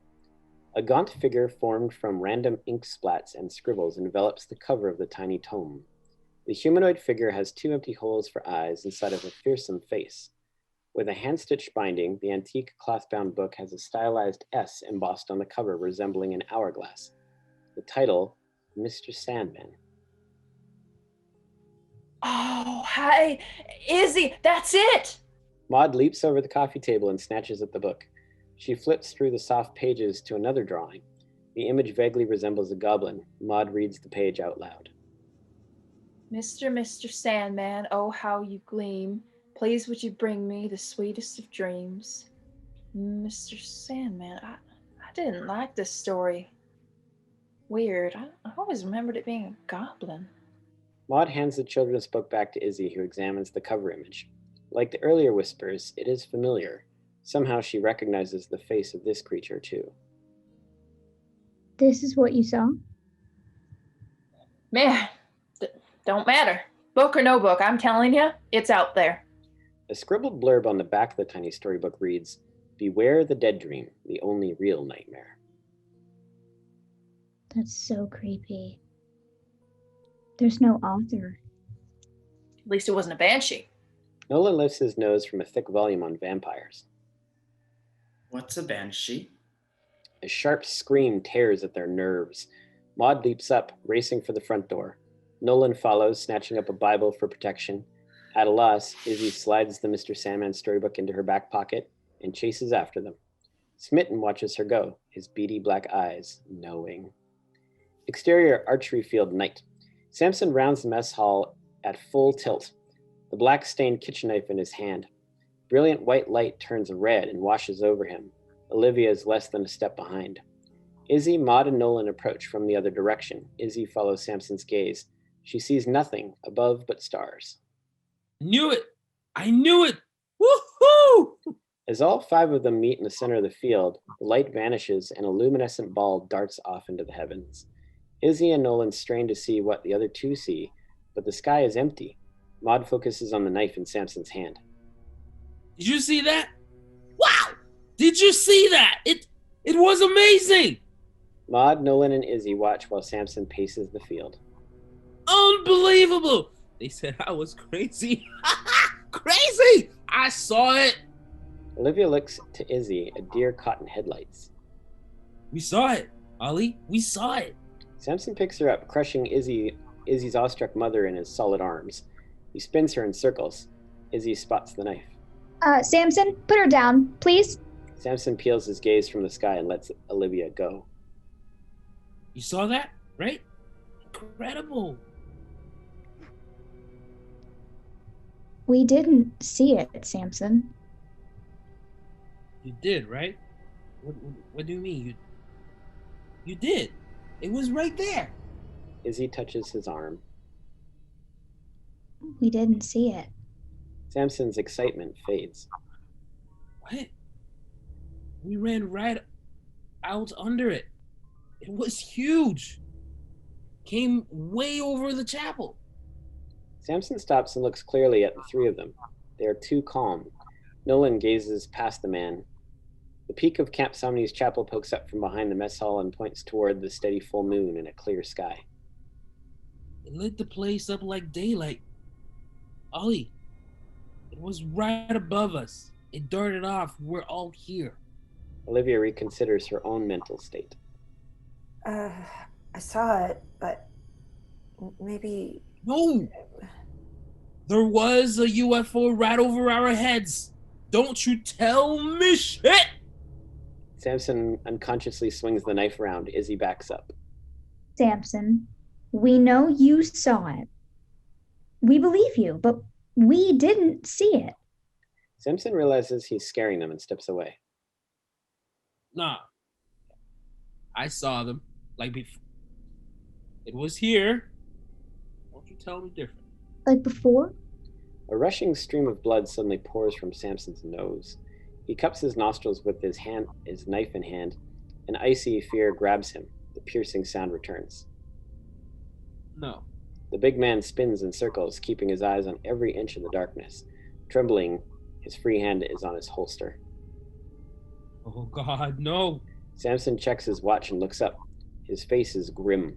In the distance, a tall, thin, gray-skinned creature steps out from the side of Flamingo Cabin. Outlined by a shaft of moonlight, the alien being stares into Samson's soul. No, no, no, no, no, no, no, no! Samson leaps backward in instant tears. He draws his weapon. What are you doing? The deputy sheriff screams at the top of his lungs and stumbles away in absolute terror. He makes for the mess hall. The four bewildered campers are left in the field shaken. Izzy turns to see what Samson had witnessed, but the grayish nightmare thing is gone. Maude, Nolan, Olivia, and Izzy all share a look. They rush for the mess hall door. It is locked. Shit. Samson! Let us in, Samson! Back door? Exterior mess hall, back door, night. Maude leads the way as she searches her pockets for a key. He's not gonna murder us, is he? He's a cop. At least he's not a dinkus. They stop. No Name is on the back porch, appearing equally terrified. The back door is wide open, and he holds up a key. Oh, thank you, sweetness. Maude kisses the mute man on his cheek and pats him the same spot before leading the others inside. No Name attempts a smile. Interior mess hall, night. A beaten-up alien mannequin and the shattered pieces of a UFO abduction lamp are scattered across the floor. The crackling blaze of the hearth sends sparks into the room. Firelight reflects in Samson's eyes. Samson? Are you okay? Samson is curled in a ball near the fireplace. He rocks back and forth with a large kitchen knife set across his knees. Izzy is cautious as she approaches. Samson? Samson's grip tightens around the knife. He checks his watch. No escape, no light, no sunrise, no hope, just darkness. We are relying on you to be the semi-lucid one here, but you're really, really scaring us. When they came for me, they stole the night. And that's all there is. A cold, lonely, sleepless night. He's not making any sense. Izzy, look at the time. Izzy looks up. An antique wall clock reads 1:11 a.m. What in the hell? You folks ain't been here more than a couple hours. How is it suddenly 1 in the a.m.? How you know they're here? Maude glances down at the surface of the table she leans against. Olivia's vexing black-eyed doodle stares back. If it is that late, it should be wearing off now, right? Maude darts off into the kitchen. Maude, hey, where are you going? Ward off the wicked, woman. I feel like we're losing our minds. Nolan approaches the fireplace and picks up a fire poker. May I join you? Samson's eyes are intense, but he accommodates the priest. Nolan takes a seat in a large sofa chair twice his size. Thank you. This feels better. Love seats. Chairs. I love chairs. Maude returns with 2 large boxes of rock salt and a bottle of aloe under one arm. She tosses the box to Olivia. Board along the windowsills and door cracks. Keeps the gobs at bay. Olivia is deeply confused. Goblins? Hoblins, to be precise? Nolan winks at her matter of fact. They're called the Greys. They're not after you. They're after me. Maude pours a line of salt along the base of the locked door. Call it what you wanna, but it's got plans, so let's be prepared. And maybe we'll have a chance. Maybe a chance at what? Surviving. She flings the aloe bottle at Nolan.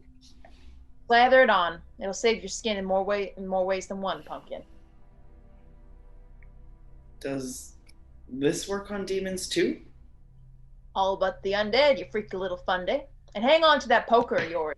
They're deadly allergic to anything iron made, remember? Holy shit. Can we just stop? Think, okay?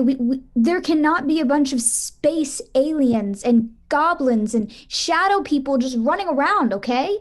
Shadow people? Nolan rubs aloe vera all over his face. And demons. Killer broccolis. Izzy throws her arms up in frustration. Guys, this cannot be happening. Look, it's hard to believe, but I know what I saw. It wasn't the drugs. Samson finally stands up. It was real. It is happening. The girl who died here in Flamingo Cabin, she saw them too. What? She saw them too. How? You weren't even there. Izzy looks to Nolan for support. His eyes hit the floor. Girls' cabin. Well, I was, and my mystery gal pal didn't bite it because E.T. had a bad day. We're dealing with something worse. This place has history.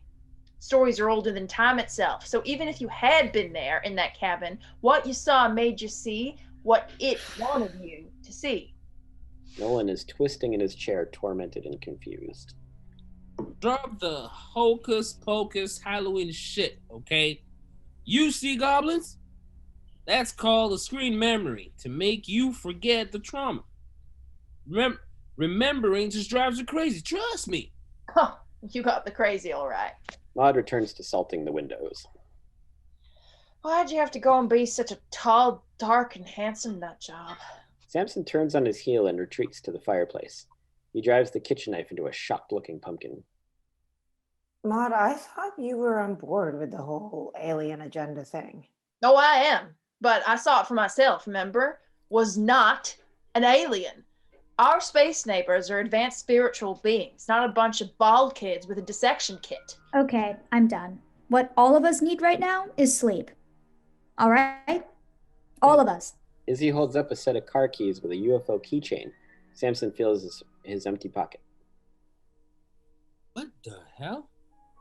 You all seem like good people with good intentions, but something strange is going on here. And I can't tell if that strangeness is like really strange or just us. A bunch of strangers. So we either try to get out of here right now or we say goodnight and just sleep until these drugs run off, okay? That's a mighty fine idea, Biz. Maude is draped across a fur throw that covers one of the large oak tables. She pats the blanket. Keep that flap-trap shut and you're still welcome in my bunk, officer. Darkness is attracted to sin. Please resist from fornicating. Izzy jumps up on a bench. Everyone go to bed. The power cuts out. The five are left in utter darkness. Sweet dreams? Exterior, Camp Somni night. The moon is high in the cloudless sky. A light mist drifts across the open archery field below. A nearby power pole is ragged with claw-like scratches, and one of the lines is cut. The junction box is ripped wide open, and No Name stands below it with an open toolbox, bewildered. Exterior, Camp Somni entrance gate night. Samson, Olivia, and Izzy hurry toward Camp Somni's main entrance. Maude and Nolan follow close behind. This is a much better option, Izzy. Good call. So much for our mother-daughter weekend, though, hey? Izzy inspects the small storybook in her hand. She flips it over. Beware the dead dream, the only real nightmare. Izzy? Izzy puts the unusual treasure back in her pocket. It's fine, Mom. Let's just get somewhere safe and warm. Maude and Nolan take up the back of the line. Nolan is shirtless and busy covering himself in aloe. What's he doing? Demon defense. So, you think we'll all fit in your squad car? It's an SUV. We'll squish.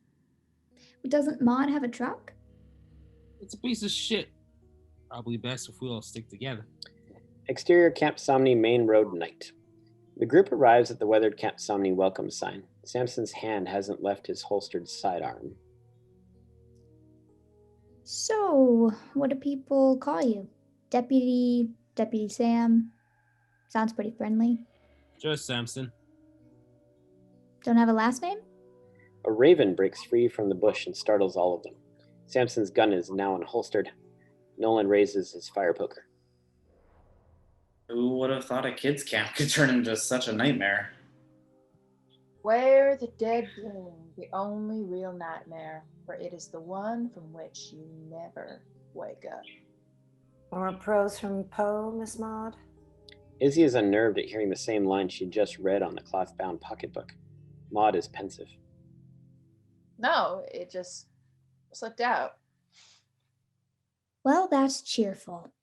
Moving on, tell us, so serious Samson, how long have you known Matilda?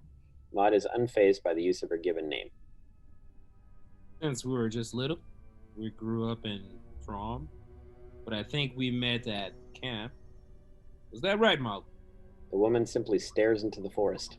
Exterior Camp Somni roadside turnout night. The thick forest takes over the path. Maude and Samson pull out a pair of flashlights, and the five push on through. Don't know why she picked that name. Make her sound like a crazy old cat lady. When she's very clearly a young and attractive cat lady. Samson smiles at Izzy. He finally puts his gun away. Izzy is relieved. Maude stops and stares into another patch of forest. Nolan clings to her bicep, and they listen. Damn dickweed and goblins. Maude shakes her head and continues on, but Nolan lingers. In the depths of the forest shadows, he sees a burning red flicker. Samson and Izzy are further ahead, oblivious. So what was your experience like? Like in general, here as a kid? I loved it. I mean, I came back as a counselor. What's not to love? Canoeing, cookouts, archery, arts and crafts. I always had a blast, huh? Me too. Olivia hangs back and lets Izzy and Samson chat. Listen, the land is angry. I can smell it. Sure. Damn! Shoot. I wish I hadn't left smitten. Cats can pierce the veil. I still swear that was a dog. Exactly how high was I? Nolan smiles, his own trip still not over. His aloe-covered skin makes him glow like a ghost in the moonlight. Samson, can I ask you something? Izzy and Samson round a densely wooded bend. Samson's SUV is parked just a short distance ahead. Sure. Shoot. Before the pizza incident, did you notice anything unusual? Besides the four of you chasing each other across the field? Not really. Thought I saw some guy skulking around the mess hall. Probably just the groundskeeper. Or them. For all I know. Heh. Izzy glances up. Distant chimney smoke rises beyond the chapel steeple that pokes up through the trees. Maude? What about the groundskeeper? Shouldn't he come? Nah, he knew what he signed up for when he took the job. He's fine. Exterior chapel night. No name sweeps the chapel steps, vulnerable and alone. A wolf howls and he looks up terrified. He hugs his broom handle. Exterior Camp Somni roadside turnout night. We finally arrive at the patrol vehicle. Like I said, Maude attracts things. What did he look like? Couldn't tell. Too dark. Why? It's just... Have you ever had a dream? Son of a bitch! A busted police scanner, smashed laptops, and some damaged satellite equipment spill out of the back of his SUV. His tires are slashed, and a single word is spray painted across the front windshield. Anger. The officer draws his firearm. Back up! All of you, back up now! Wait! We didn't do anything! Put the gun down, you maniac! Nolan backs into the trees, horrified. The forest seems to close in on him as countless pairs of fiery, inhuman eyes appear in every patch of darkness. They watch him, judging. Samson, we've been with you the entire time. It wasn't us. Please. I don't know. Samson regrets his actions and lowers his gun. Olivia sits in the grass, a hand to her chest. Izzy kneels beside her. I'm sorry. I'm a little on edge. Oh, hi. Shit, this has been a bad night. Oh, day. Oh, I don't know. Maude puts her arms around the big man. He is shaking. Let's ditch the truck plan. Just get our butts to town. Now. Deal? Samson kicks a flat tire. Nolan walked it. 13 miles in the dark. Our preacher pal did it, so can we. Izzy looks for Nolan. He is missing. Nolan? Exterior chapel night. Nolan stands beneath a long moonlit shadow. The stained glass chapel towers over him. A gust of wind tosses fallen leaves, which lead to a pile of decaying pumpkins. Among them is a cartoon cutout of Count Dracula. Its plastic robes flutter. Interior chapel night. An arched door creaks open. Moonlight crawls across a velvet carpet and lands on a human-sized statue of Jesus Christ. Nolan drops the fire poker, takes a puff of his inhaler, and approaches the wooden sculpture. He kneels before it to pray. Forgive me, Father, for I have... Nolan looks up. Jesus' wooden form is now alive. The effigy holds one finger to its lips, its black eyes bleeding. A single word mars the vaulted ceiling, written in blood. Bargaining. Exterior Camp Sumney roadside turnout night. Samson sorts through a pile of broken equipment. Didn't steal anything, just trashed it. Why would someone do that? Maude struggles with her antidepressant bottle cap. Aspirin? No, it's cradling cat shit. Maude hurls the pill container into the nearby swamp. Who needs it? Was any of it like a radio or something? All of it was radio. It's what I do. Listen and watch for shit. Samson smashes what's left of the police scanner against a tree. A pale point of light catches Olivia's attention. Hey, look, the chapel! Nolan. Maude, we can't leave him. Let's go get him and your truck. Mom, are you okay if I'm fine, go. Exterior bog pond night. Maude hacks her way through the brush with her flashlight. So yeah, your mom's pretty cool. Oh, you mean my perfect role model / drug dealer? Oh, give her a break. She's a pain in your ass because she cares. She's just trying to connect. Says she always misses you. If you don't mind my prying, what's that mean? I don't know. Let's just grab the dinkus and get out of here, okay? Are you sure this is a shortcut? Maude stops dead. A single yellow pill is at her feet. What's wrong? Exterior patrol vehicle / roadside turnout night. A police radio squawks violently. Messed up my CB2. His fist pounds the dash. Olivia sits on the tailgate of the SUV while Samson paces around the side of the vehicle. Someone doesn't want us taking off. And who might that someone be?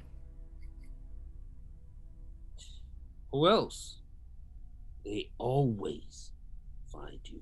There's a shooting star. Ever consider that maybe it's you who finds them? Make a wish. The Milky Way is mysterious and bright. Samson takes it all in. Exterior bog pond night. Izzy's shoes are soaked through as she follows Maude around the edge of the moss-covered pond. So we're cold and wet and a bit terrified. Got any good jokes? They follow a trail of golden antidepressant pills.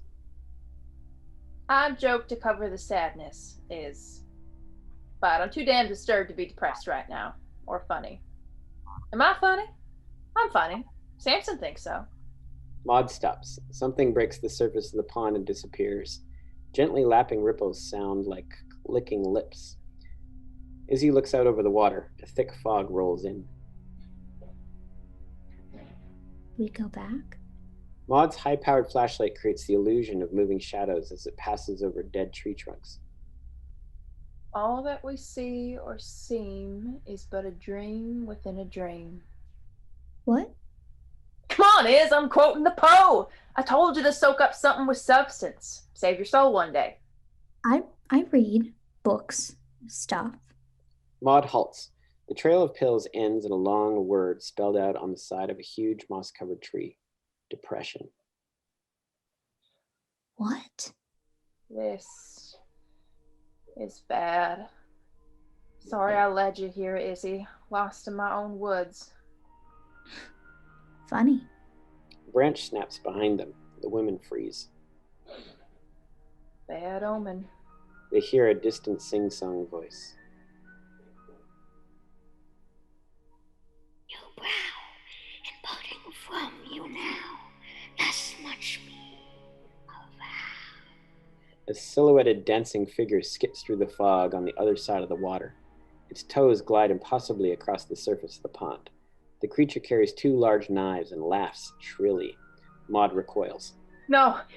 Izzy! Run! Exterior Camp Somni roadside turnout night. Samson lies next to Olivia in the back of the truck. His large open hand reaches toward the stars.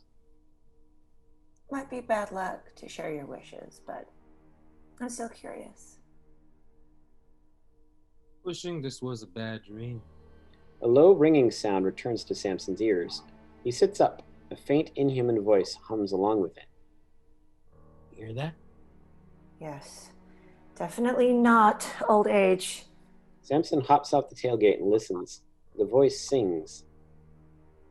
Not wrong, Houdin, that my days have been a dream. A cold flash illuminates the forest. Samson loads his gun. Samson? The officer reaches through his open vehicle window and turns on the high beams. He tosses a set of handcuffs at Olivia. Lock yourself up. What? Do it! Now! He turns the gun on her. Fearing for her life, Olivia handcuffs her own wrist to the SUV's police light rack. I don't want them to take you. The song returns. Samson and Olivia listen in horror. Yet hope has flown away. In a night or in the day, in a vision or in none, it is therefore the less gone. The sky is torn asunder by a brilliant radiating light. Blood gushes from Samson's nose. He turns to face Olivia. Goodbye. The wild-eyed man darts off into the night. Exterior bog pond night. Maud races through the woods, her flashlight swinging. It blinds Izzy as she trips and struggles to keep up.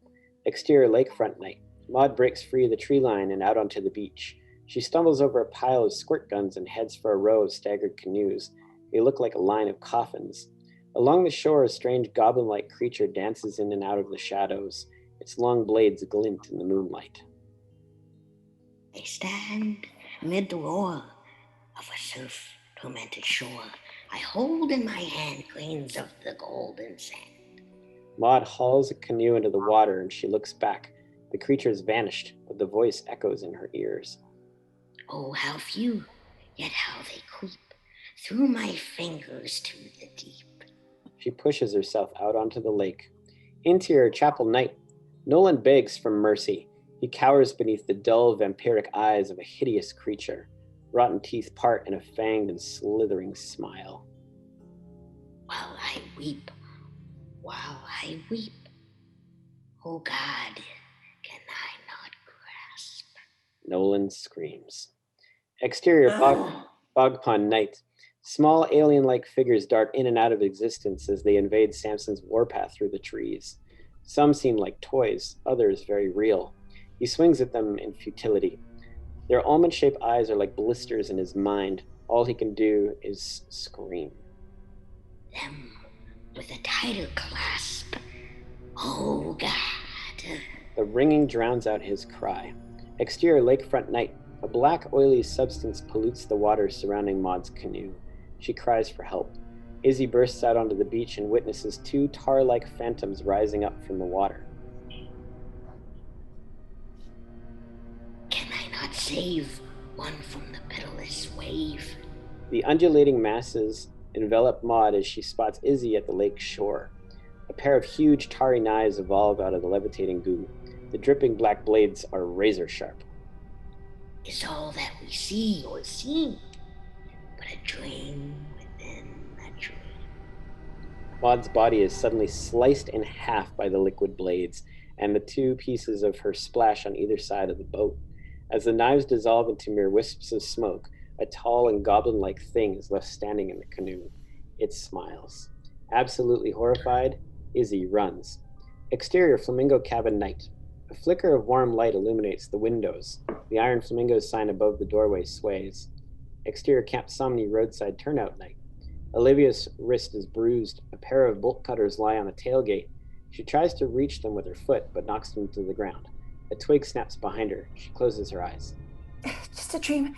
Just a bad dream. She opens them again to see nothing but the distant trees illuminated by the SUV headlights. A mud-covered figure bolts through the high beams. Mom? Izzy leaps to Olivia's side and hugs her in tight. Izzy, what happened? Izzy is inconsolable. She collapses at Olivia's feet. Maud is dead. I saw... No, Izzy, get up. Get up. We've got to get to the cabin right now. Mom, I saw it. Izzy realizes her mother is handcuffed to the truck. Oh, no. No, Mom! Oh. Izzy picks up the bolt cutters and frees her mom. Let's go, baby. We gotta go. The two stumble off into the trees. A bright purplish ring of cloud forms overhead. Exterior lakefront night. A line of footprints lead to the shore from the water's edge. Samson kneels. His nostrils flare. A flashlight is half buried in the sand. He picks it up. Maud's name is written on one side in black marker. With a wide, long look across the lake, there's no sign of her. Samson's adrenaline is still rushing. Exterior chapel night. Olivia and Izzy huddle close as they pass the infirmary on their way to the mess hall. Candles glow through the tiny chapel's stained.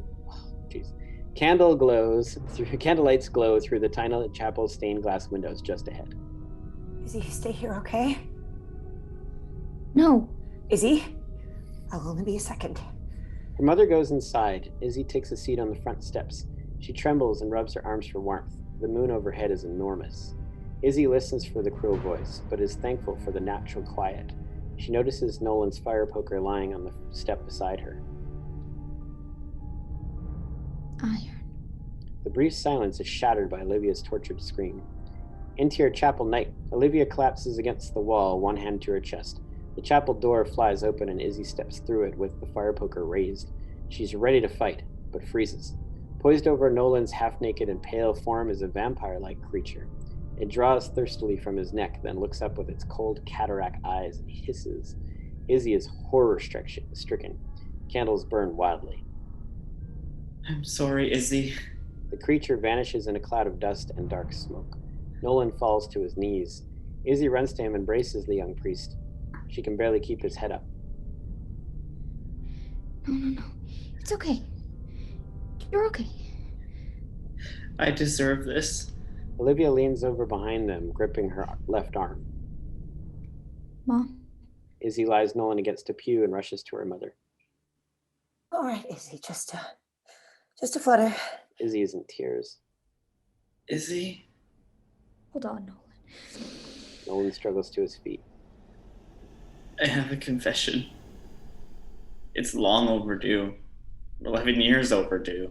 And I really can't handle this. Just sit down. Please, just give me a second. No. Not until I confess it's time. I must confess my greatest sin. What are you talking about? I liked you. I liked you so much. I'd never had feelings like that before. I was told I would go to hell for my lustful thoughts, but that night I didn't care. I snuck into your cabin, hid under your bed. I dropped my inhaler. I hoped you wouldn't notice. You were there? I wanted to be close to you. But lust is a sin I'll eternally pay for. That girl died because of me. A demon from hell. It came for me. You saw it too. She died for my sin. I needed to confess, but now it's too late. Nolan's eyes begin to bleed, and a huge pair of ashen bat-like wings grow into being from behind his back. Izzy stands, her mother's hand held tightly in hers. I had hoped to atone, but my spirit is tainted. I'm as Vlad was. He rolls his shoulders, and the wings spread wide. There is a curse upon my soul. With each step he takes toward Izzy, a flash of Nolan's terrifying demon form takes over. His skin burns. I am now as I always feared, and I shall suffer for all eternity. The stained glass windows explode. Candles tumble. Exterior chapel night. A shower of broken glass glitters out into the night, while overhead a massive circular object forms like a dark cloud in the sky. A mothership. Samson steps up to challenge it. Interior chapel night. The chapel glows red. Nolan, stop this. It isn't possible. The thing you saw, I think it's doing this. I think somehow it's making us see things. I'm sorry. My fate is sealed. Maud's dead. Nolan falters. How? She saw something else. I saw it too. It's not a demon, Nolan. You are not a demon. Come on, Samson's seeing aliens, for Christ's sake. This is all in our heads. He turns around. The inanimate statue of Jesus is on fire. Nolan's red eyes fade. Think. It should have been daylight hours ago. Okay, this cannot be real. A heavy boot lands on the velvet-covered floor as Samson steps through the doorway. His gun is raised. Nolan's pale demonic form turns back. Samson's eyes are glossy and wild. From where he stands, Nolan appears to be a thin alien gray. The gun fires. Nolan drops dead with a bullet to the head. No! From on high, the young priest is finally at rest. Blood creeps out across the floor. Olivia stares off, stupefied. What have you done? Izzy leaps toward Nolan's body. Before she can reach him, Samson grabs her by the arm. No. Don't, you son of a bitch! He drags Izzy out of the chapel. The building burns. Exterior chapel night. Izzy fights for her life.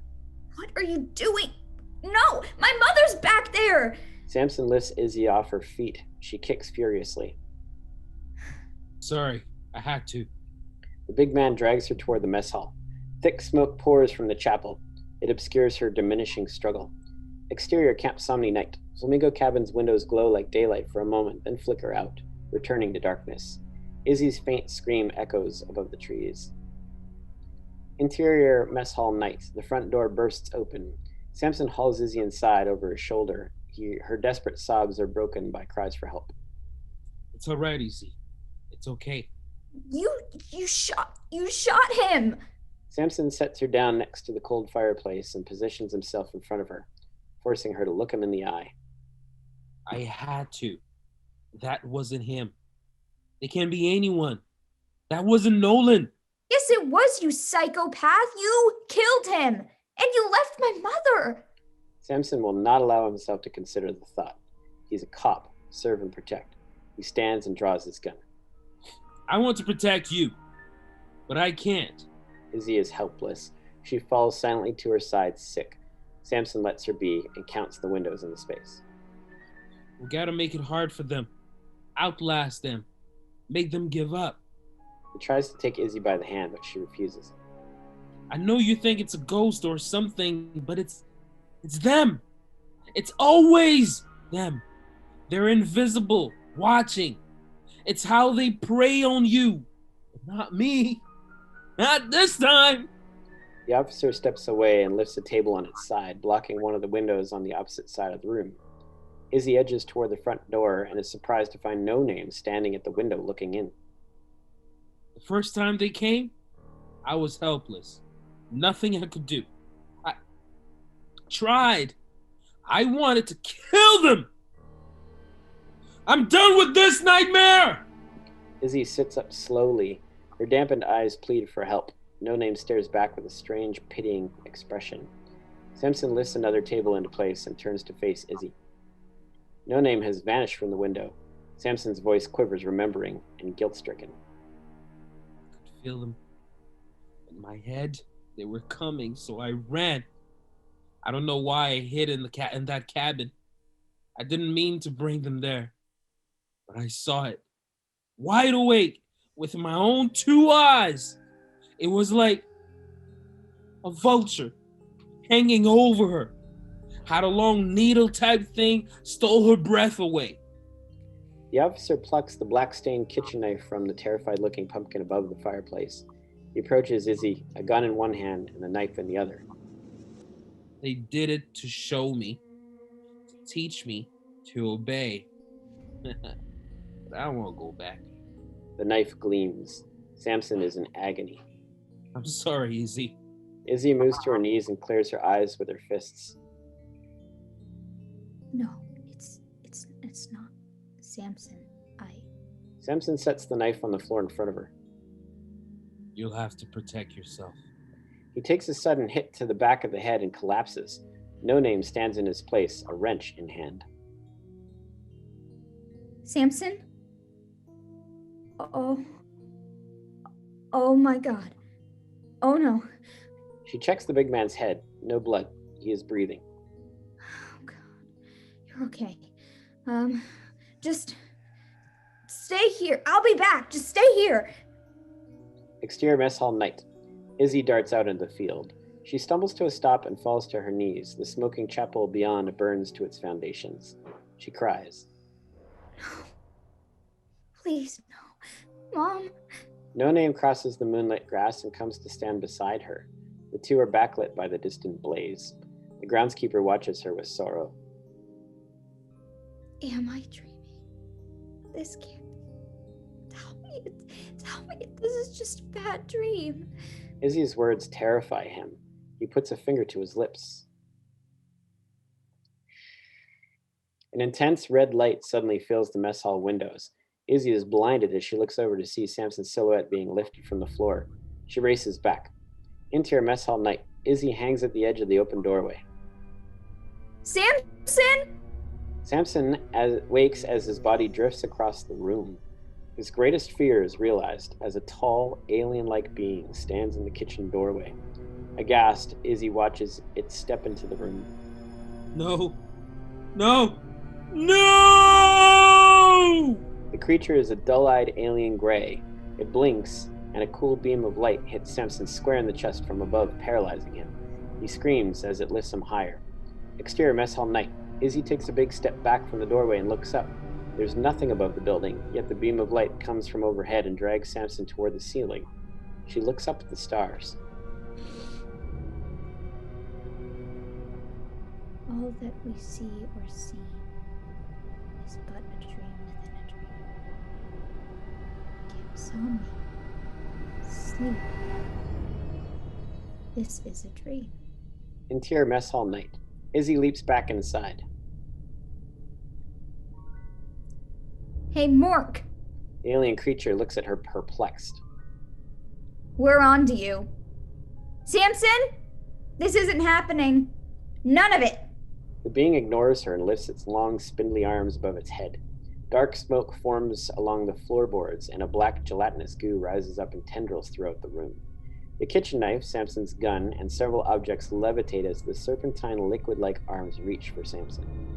It's not real. You make it real. It's your nightmare. Just stop it. The cold beam of light that envelops Samson falters. See? Try to doubt it. Ignore it. The alien hisses at Izzy, and the beam of light vanishes.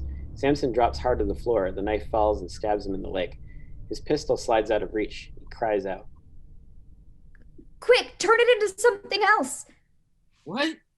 Ah, my leg. Like what? The creature backs itself into the kitchen shadows. Anything. Think of it. Anything else. Trembling head to toe, Samson closes his eyes, and the creature vanishes in a blast of dust and dark smoke. Yes! You did it! See, I knew it. I knew you could do it. But I didn't think of any. There's a loud crack in the floor and the walls as he looks up. High above Samson hovers a thing that is neither alien, nor demon, nor goblin, but shares the gruesome features of all three fearful creatures. It offers Izzy a cruel smile. It is the Sandman. The phantom-like entity turns to a mass of dripping black goo and pummels itself into Samson's body. The floorboards explode with the impact. Horrible darkness consumes him. No! Izzy drops to her knees, her will is shattered. The red light fades, and the darkness of an endless night returns. Exterior, Flamingo Cabin night. The cabin's windows flash and glow warm once more. Smitten hops up on the doorstep. He licks his tiny paw, unconcerned. Exterior, Mess Hall night. Izzy kneels in the mess hall doorway, defeated. All of this is an illusion. It has to be. It has to be. I remember. So young. Olivia is standing in the center of the archery field. Mom? So traumatized. Awful nightmares. Izzy gets up and runs toward her mother, relieved, then suddenly stops. She looks back to the smoldering chapel. Do you remember? We made it all up. We make our own nightmares. This is a trick. It's you. Sleep or make nice, Isabel. No. You're the one making us live out these nightmares. I know what I saw that night. It was you. Izzy pulls out the Mr. Sandman storybook. I read that to you when you were little. I tried to protect you. You killed her. That poor little girl. That wasn't a dream. But this is. It's why our names are on the signs. We've all seen you. We know what you are. All 5 of us were here, and we all escaped you. This is one big nightmare. You know, I always miss you, Isabel. Olivia suddenly jerks. Her eyes widen and her body stiffens. Her gaze fixed, she falls and reveals the ghastly form of Mr. Sandman in the distance. The creature hovers next to a decaying archery target. Izzy looks down. A purple feathered arrow is sunk deep into her mother's skull. Real or not, the sight is devastating. Izzy falls to Olivia's side. Tendrils of black smoke crawl across the grass, threatening to envelop them both as Smitten darts through the field. The creature recoils. It hisses at the sight of the teacup poodle and vanishes. Izzy has a sobering thought. She turns the tiny storybook over in her hand. The backside quote has changed. It reads, "Beware the dead dream, the only real nightmare, for it is the one from which you never wake up." Izzy looks up. Interior Flamingo Cabin day. The door bursts open. Izzy flies through in beams of golden sunlight. It is now somehow midday. Maude, Nolan, and Samson sit on their respective bunks, largely unsurprised to see her. Olivia stands in the middle of the room. She smiles. Izzy can't cope, and she faints. Cut to black. Interior Flamingo Cabin day, later. Izzy's toes poke through the open zipper of her sleeping bag. How do we all have the same dream? No. What do you remember most? Getting shot in the head. Izzy's eyes are slits, but she listens. Hey, I'm not gonna go and shoot a priest in the face. I think you did. The distorted shapes move back and forth past Izzy's bed. Her gaze follows them and lands on a large flamingo lawn ornament that leans against the wall in the corner of the room. It is propped up on a single iron leg. Come on, it was a dream. It wasn't me. It wasn't really me. You really go hunting for UFOs and aliens, you studly space cadet? A brief silence says yes. Well, thankfully the fact is we were all under the influence. You're welcome. It definitely wasn't real. Thank God. I still can't believe I did drugs. Izzy stirs. Hey, good morning, Sunshine Bear. Izzy slowly sits up, head spinning, Olivia's arms around her daughter in a flash. The others stand close by, concerned. What's going on? Mother ought to be arrested for possession. That's what. you're all okay. Smitten pops his head out of the pocket of Maud's overalls. Stone straight, let me tell you. You had a nightmare. We all did. Just a really, really bad dream. Yeah, it was. And it wasn't. Izzy stands and finds the tiny storybook in her back pocket. She holds it up for all to see. The scribbled humanoid drawing on the cover is rife with malice. How do I have this on me? If it was just a dream, it's more than that. That's where you were? I woke up and everyone was out for the count in their bunts except you. Not a clue where you went till you came flying in through the door and dropped like a billowing bag kitty litter. Wait, you woke up in here? Izzy looks to the staggered name signs at the back of the room. They are all broken, faded, and mostly nameless. Yeah? What'd you do? Crash in the library, you creepy little bookworm? Did you at least pick up some Poe? No. I watched you get ripped in half. And Nolan shot in the face. And Samson crushed and... Mom... And then I came running in here. Olivia fills out the back of her own skull, remembering. You're saying you didn't die in your dream? You walked in here and found us like we are right now? I opened the door, saw all of you, and it was daytime. I knew I was in a dream, but I was completely lucid. Lucid dreaming? Really? How would we know we're awake right now then? Because we are. Because we're not stoned out of our minds. The sun is shining. I'm not scared shitless running around into a demon, turning into a demon. It feels different now. I think I must have forced myself to wake up. Maybe I was sleepwalking. We're awful for that, Izzy. She used to go wandering all the time. Got so bad we came up with a wake word so she could snap herself out of it during nightmare. Flamingo. All right, so all of it was a dream. Then it's back to question number 1. How did we have the same dream? The cast of dream survivors share blank expressions. I think I know. But it's crazy. Izzy approaches the collapsed plank signs and picks one up. She blows off the dust. It reads, IZABEL. I saw what really took the life of that little girl. She slept right here. It came out of the walls like it was made from a shadow. It had a long needle it used to feed on her. It had to survive. This thing is real. I think it appears as our worst nightmares to feed. It drains us, and when it fed on her, it took too much. And she died.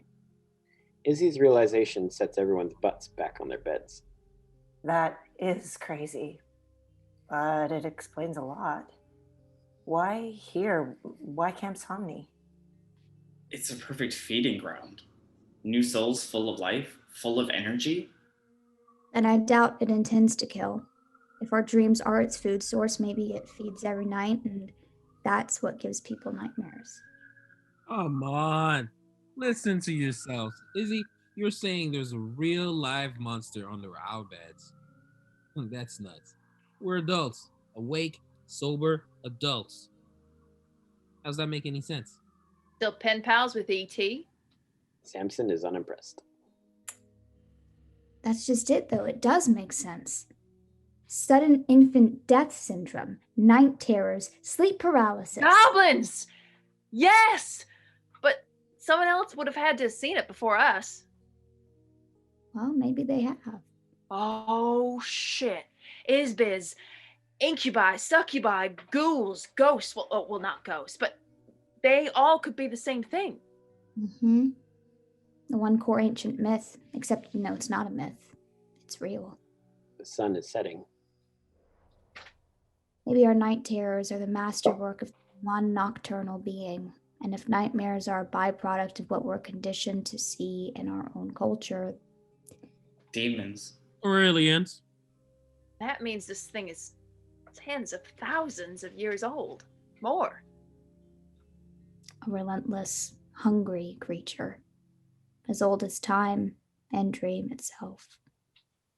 You're saying this creature is the Sandman, a living, eating Sandman. It doesn't matter what we call it. Fact is, it exists. We've seen it. We felt it. We've known that it was there, hiding in the shadows most of our lives. But why is it only after us? Most people don't remember. Then why would we? Because we saw it for what it actually is. We know it's out there. The hunter becomes the hunted. Now it's out to get us. Nolan rubs his hands across his face. I think I preferred the demons. Okay, real or not, I said we finally get the hell out of here. Let's go. We can't. Knowing what it can do? What about Maude, her home? What about that little girl? She could have been any one of us. How do we know the same thing isn't happening every night, all around the world? We can't just let this thing go. And even if we did, who says we'd escape it? What are we gonna do, never sleep again? Fireboy, time for an exorcism. Nolan gulps, the others contemplate. Maude, you said the things living in the in-between, they're elemental? Bet your britches. Changes states, steam to ice sort of thing. But like water, wind, and fire, they're still part of nature, the physical world. So that means... what do we do? I vote for never sleep again. Izzy breaks the IZABEL signboard over her knee. They all look up. We kill it. Maude scratches a spot behind Smitten's ear. Izzy smiles. Campers. I think it's bedtime. Exterior lakefront night. The sun dips below the horizon. The lake is calm. Exterior archery field nights. Tall blades of grass ripple across the field as heavy clouds crawl their way across the stars. A floodlight flickers on. Exterior flamingo cabin night. The cabin is quiet and dark. The iron flamingo sign sways. Interior flamingo cabin night. Izzy sleeps soundly on the lower bunk in the far back corner of the space where a lost little girl once met her fate. The remaining bunks are empty. A hunched humanoid shadow evaporates from the walls and glides through the room. It passes over Izzy's blankets. A floating needle-like wand appears in the darkness. The silver needle lowers. A sinewy hand with eel-like fingers forms around it. Another hand reaches for the bedsheet. With a wave of black smoke, the blanket is pulled aside. Izzy is on her back, actually wide awake, with Smitten the dog kitten in her arms. The tiny poodle prickles at the sight of the suddenly vulnerable creature. Mr. Salmon leaps back but doesn't go far. A pair of handcuffs lock the monster's arm to the bedpost. Flamingo. There's a bright flash of purple and golden light. Interior flamingo cabin day. Izzy's eyes shoot open with a gasp. She's on her back in the same spot as she was only a second before, but it is No Name the groundskeeper that now stands over her. Smitten scoots away and knocks over the pink flamingo lawn ornament.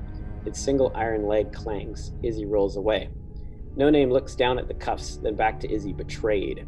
The man's pupils dilate and bulge as his body stretches. His pale, fleshy skin shifts like a chameleon, and tight lips pull back into a fanged snarl. No Name slowly transforms into a tall, horrible creature with white, soulless eyes. Mr. Sandman towers over his prey. Flamingo. Maude rolls out from under a nearby bunk, armed with a massive squirt gun. She drenches the Sandman in aloe vera. It shrieks. Round on this, you dirty dinkus! Izzy scoops up Smitten and holds him out like a furry shield. Mr. Salmon recoils. Its arms and lower body drip like black syrup as the aloe dissolves its ethereal sand.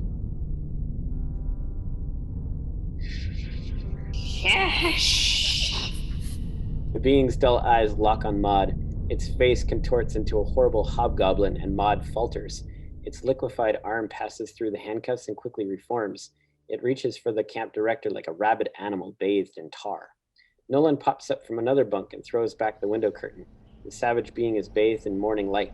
Mr. Sandman screams and collapses into the shadows at the priest's feet. He holds up his Bible with a trembling hand. Your turn to deal with the devil. The creature puts on the face of a bloodthirsty vampire. Its hypnotic eyes form slits, and it licks cracked lips thirsty. A heavy boot steps through the front door. Mr. Sandman contorts its features once again and mimics an alien gray. Its cold eyes stare at Samson as a high-pitched ringing sound fills the air. The officer holds his ground. I don't get mad. I get even. 5 bullets fill Mr. Sandman's head. The creature topples lifeless. Nolan, Maude, and Samson gather around the melting remains. Olivia steps in from outside and joins them. Black sand seeps through the floorboards at their feet. Whoa! Think you got him? Yeah, pretty safe to say. Fuck yes! I'm very relieved, mainly for the little girl. May she rest in peace. Stunning golden light stretches across the cabin walls.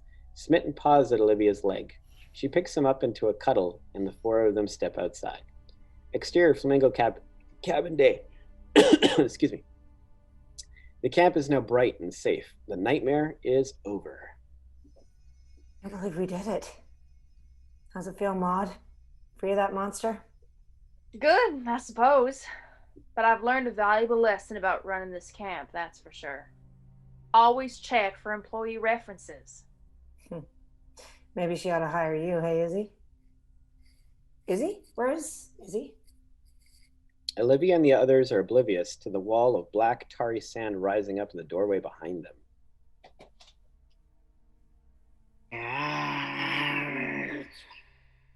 Maude, Olivia, Nolan, and Samson spin around to find the fully reformed body of Mr. Sandman staring at them, but with a fixed expression. Its pale eyes bulge. Sweet dreams, you son of a bitch. With the leg of a pink flamingo lawn ornament driven right through its skull, the dead-eyed Mr. Sandman falls face first down the porch steps. On impact, its body explodes in a cloud of purple and golden dust, and the 4 onlookers jump back. Izzy stands firm beside them. They look to her in disbelief.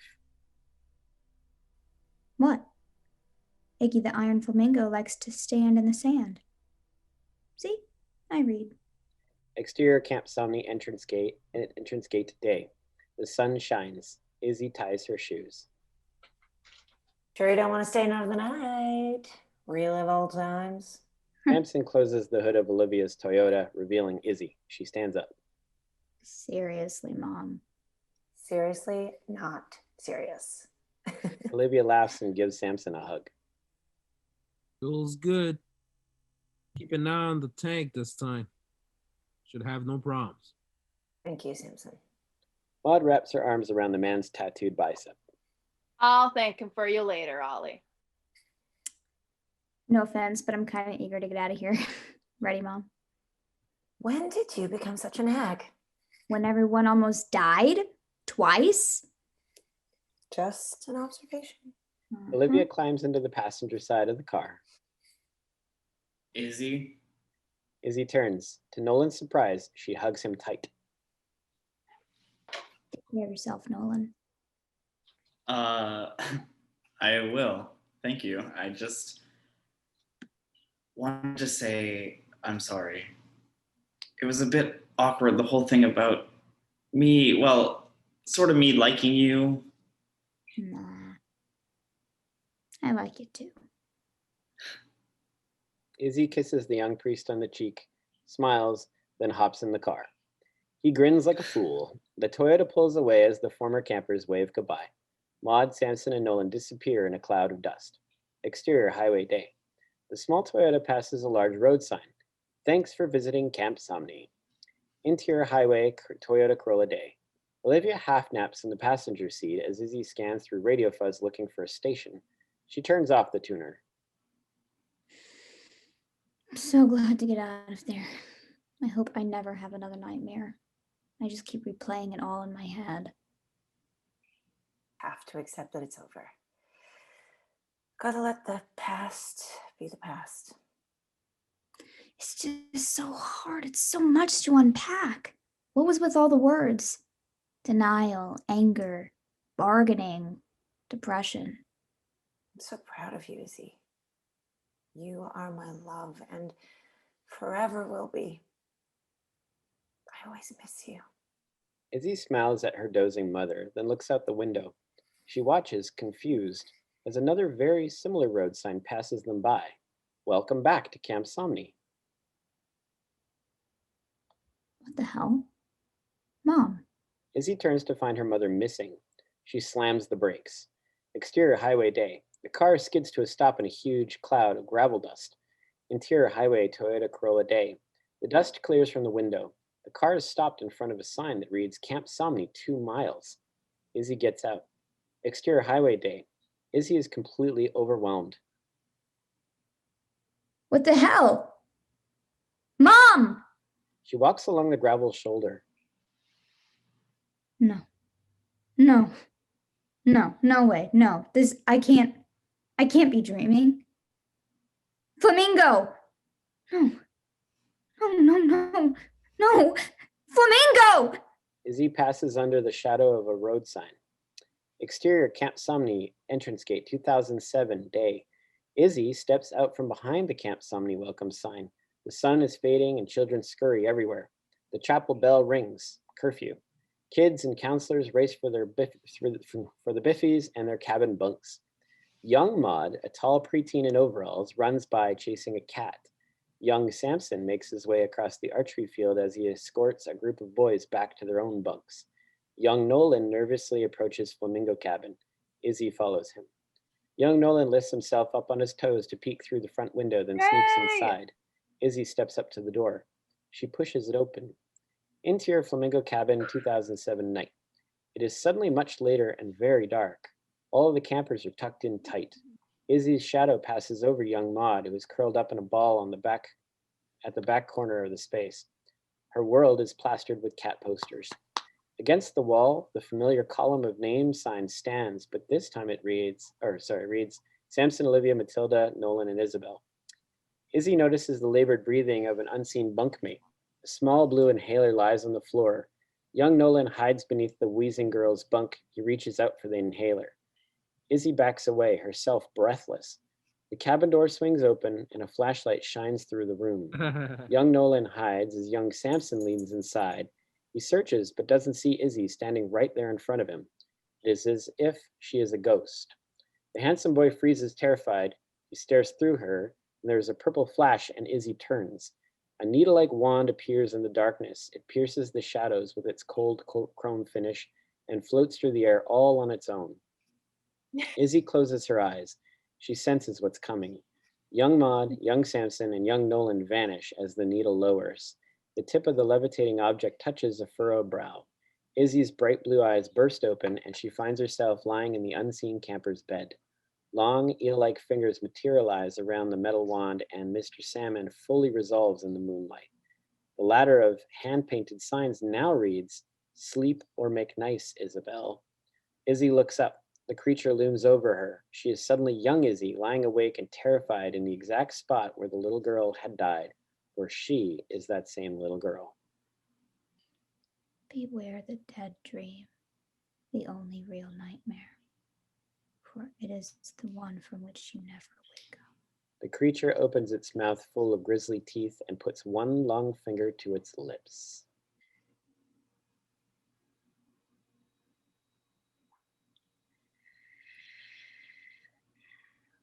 Exterior, dark sky night. A crack of thunder tears the sky open. Lightning illuminates the underside of a massive purple cloud, and Izzy's scream echoes into the night.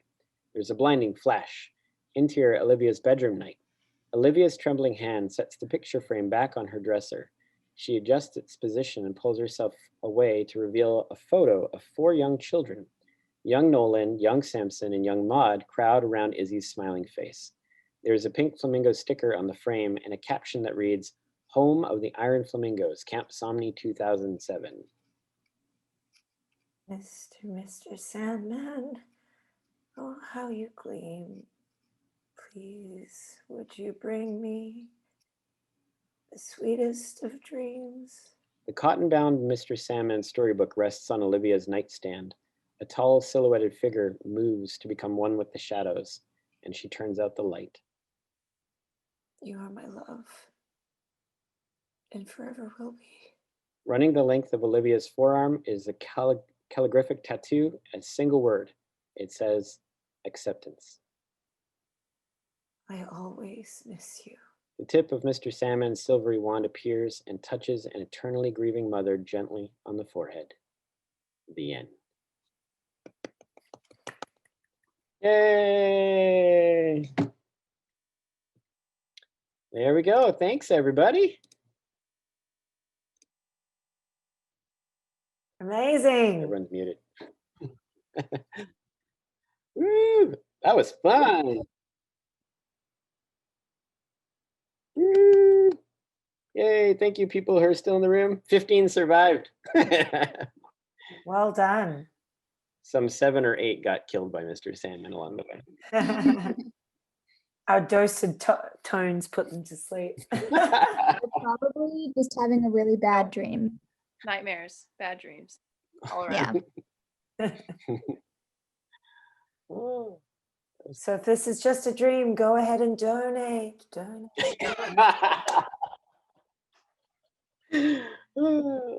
That's the best. Why didn't we think of that before? We should have been using that. It's so good. Wow. Well, thank you all. I know that was a chunk of time, but it was a lot of fun to hear it, and I hope it was fun to read it. Cool. Well, thank you, everyone. I'll keep you guys on Zoom just for another minute, but I think we'll say goodbye to our live stream audience. So thank you, everyone, for tuning in. Get your Sandman t-shirts and tarot cards and stay tuned. Don't be a dinkus. Wear a mask.